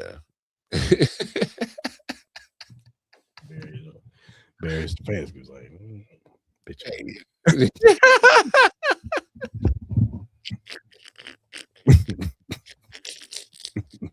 Not the band. Nah, that's crazy, bro. Nah, but it's gonna be interesting to see this offseason. These playoffs. Hey. I hope the Denver Broncos are one and done. I hope they get smoked. I hope they do get Jacksonville, respectfully. Hey, we had all you AFC people in here, and I ain't even talk my shit. But I let them rock. I was letting them rock. I was gonna let them rock. They was getting a little bit too cute with the Chiefs name a little bit. Yeah, but my main point is, y'all better enjoy this shit now, because I'm trying to tell you, bro, when they get back, when them Chiefs get back, when that Kingdom get back, bro, you better collect as many Super Bowls as you can. You better get them, because dude ain't done. 15 ain't done getting no more. He ain't done. I'm late. He just got that vibranium in his knee, man. Hey, bro, next year. that vibranium about to have him looking straight Wakanda forever next year, bro. He about to go scoop it. I'm trying. He gonna be there opening day. Watch. He gonna be like, look, he gonna tap his own knee. Like, I'm good. Let's go. He gonna go out there first play. Run to his right. Bitch. 90-yard touchdown, bitch. Damn. Hey, you better. Hey, we back, baby. Enjoy it now, because I'm telling you, man. I think that, and not to retread, but I think that's what's gonna play a part in Travis's decision. I do too. I think they all. I think Patrick's in his ear. I think Chris Jones is in his ear. I think Rashee Rice is gonna be in his ear. Worthy. I think they all.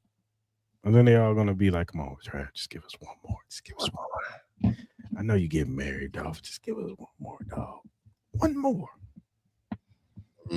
But if they do that, they cannot. No, you gotta win. They cannot make him the focal point of the offense. I'm with you on that, but I'm saying like if he come back, like don't like because I'm almost like damn, this is like take 3 of redemption, bro. So you got to go win that joint. Yeah, they do, but at the same time, they got to go into this like we cannot rely on Travis. Yeah, I mean, there's a lot of things that gotta also fall into that place. And like I said, you know, you already working with him now, probably. Like during the week or the shows, you know, week to week that we do, I just always kind of felt like the Chiefs really just once the offensive line injuries started happening, that's when shit started really hitting the fan. And I think that was a like fluky situation this year, with all the injuries on the O-line. You know, I mean, you can't obviously predict injuries but it's still a gruesome sport, and it just hit at the wrong time. Yeah, but I mean, also the Josh Simmons situation in the middle of the season. You know what I'm saying? Like, yeah. Even though Jalen Moore did pretty good, he was solid. He was solid in this thing, but you kind of saw the drop off. No, you definitely saw the drop off. Right? You know, I think you'd be a fool to try to act like you didn't see the drop off, but at the same time, I think once Trey Smith went down and that dominoes, and then Josh Simmons went down, and then you know it's just offensive linemen started after another. Juwan Taylor went down, and then our swing backup that we paid a lot of money for, Jalen Moore goes down, and I'm just like Wanye goes down, and I'm just like this is crazy right now, bro. But it is what it is, man. No excuses. I mean, especially when you see what the key players at the 49ers keep losing, but somehow they still doing what they doing. So, I mean, you can't always use injuries as an excuse on why not to get shit popping. But I think you understand the significance of certain injuries, though. But hey, man, it's NFL, man. I think excuses get thrown out the window once they started playing on the field, bro. And shit don't even matter no more. You either get the job done or you don't. So. Yeah. I just know one thing. Broncos better not lose next week. I'm going to be pressing this button. Barbecue chicken alert. Barbecue chicken alert.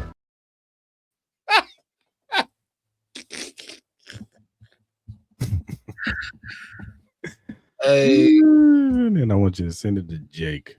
I'm going to be on Jake Head if they over there looking real bummy. I think everybody gonna be on Jake Head. Everybody, matter of fact, we gonna have a whole bunch of repeat people coming to the kingdom just to try to get at Jake. I'm gonna be like, yo, I'm gonna have to direct them to his podcast and stuff. Mm-hmm. Don't come over here with that. You ain't got nothing to do with that. That's the one time you want to guest on Joe, huh? Yeah, Joe. He like, nah, homie, come back on the show. All right, man, let's go ahead and land this thing. All right, good people. Remember, support the pod. Get the Chiefs Kingdom Red Friday shirts, man. You can scan that QR code on the back of that shirt, or you can go to any of our social media and go to the Printify link, and their shirts are right there. We got other shirts on there too. The big 3 with Patrick Mahomes, Chris Jones, and Travis Kelce on the back of the shirt. Go ahead and support the pod. We appreciate y'all, man. Also, whatever streaming platform you use to listen to your pod, we're available on Spotify, on Apple, on Amazon Music, on iHeartRadio, whatever you use, we're available. First time watchers on YouTube, hit that subscribe button, that like button, that notification button. So when we go live, usually at 5:30 p.m. Central Standard Time on Tuesdays, you can jump in the live like Joe does. Usually Mark is in here too. A few other people be coming in here, popping in, giving their opinion on the Chiefs. Mm-hmm. But yeah, man, come in, rock with us. You know what I'm saying? We cool. You know what I'm saying? Even if you're from another team, we welcome all. You know what I'm saying? Because at the end of the day, we are a podcast, and we know that people want to peek in and see what the other team is talking about. So I know y'all want to come and try to dance on our per se grave because we're not in the playoffs, but you know what I'm saying? Just come in here respectful. You know what I'm saying? Don't get crazy over here. Hey man, Jesus rose on the 3rd day, boy. I better get it. When that 3rd day come, boy. Resurrection Sunday.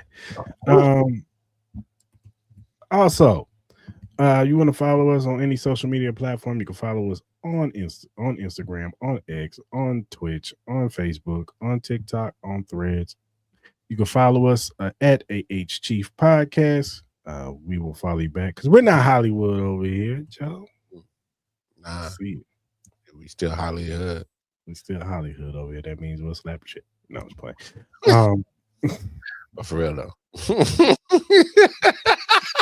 I'm playing, but for real though. No, I'm just playing. No, but for real, follow us. We'll follow you back. If you have critiques, if you have critiques or feedback, or if you have a question or topic that's Chiefs related or NFL related, and we like said question or topic, we will bring it up. We will shout you out because we want to show love to those who show love to us. So go ahead and hit us up via DM, emails, or our mentions. Mm-hmm. All right, good people. Until next week. Hope you guys have a good rest of your week. Be safe out there. There's a lot of football coming on this week. You got college football starting on Thursdays, Friday. We got playoffs this weekend till Monday, and then we'll be back Tuesday to talk about all of it. We're gonna talk about all of that, and we're gonna probably give our little, top 5 of who we want the Chiefs to, draft, and some other things. We're gonna work out some stuff, man. Maybe I'll play a couple of games or a game 2 with more, what I'm saying, some trivia stuff. Cruel ass shit, bro. Cause I know you be on me on that cruel shit, dog. No, man. I'm pretty fair. But all right, y'all. Until next week, we are out. Go Chiefs. Sir.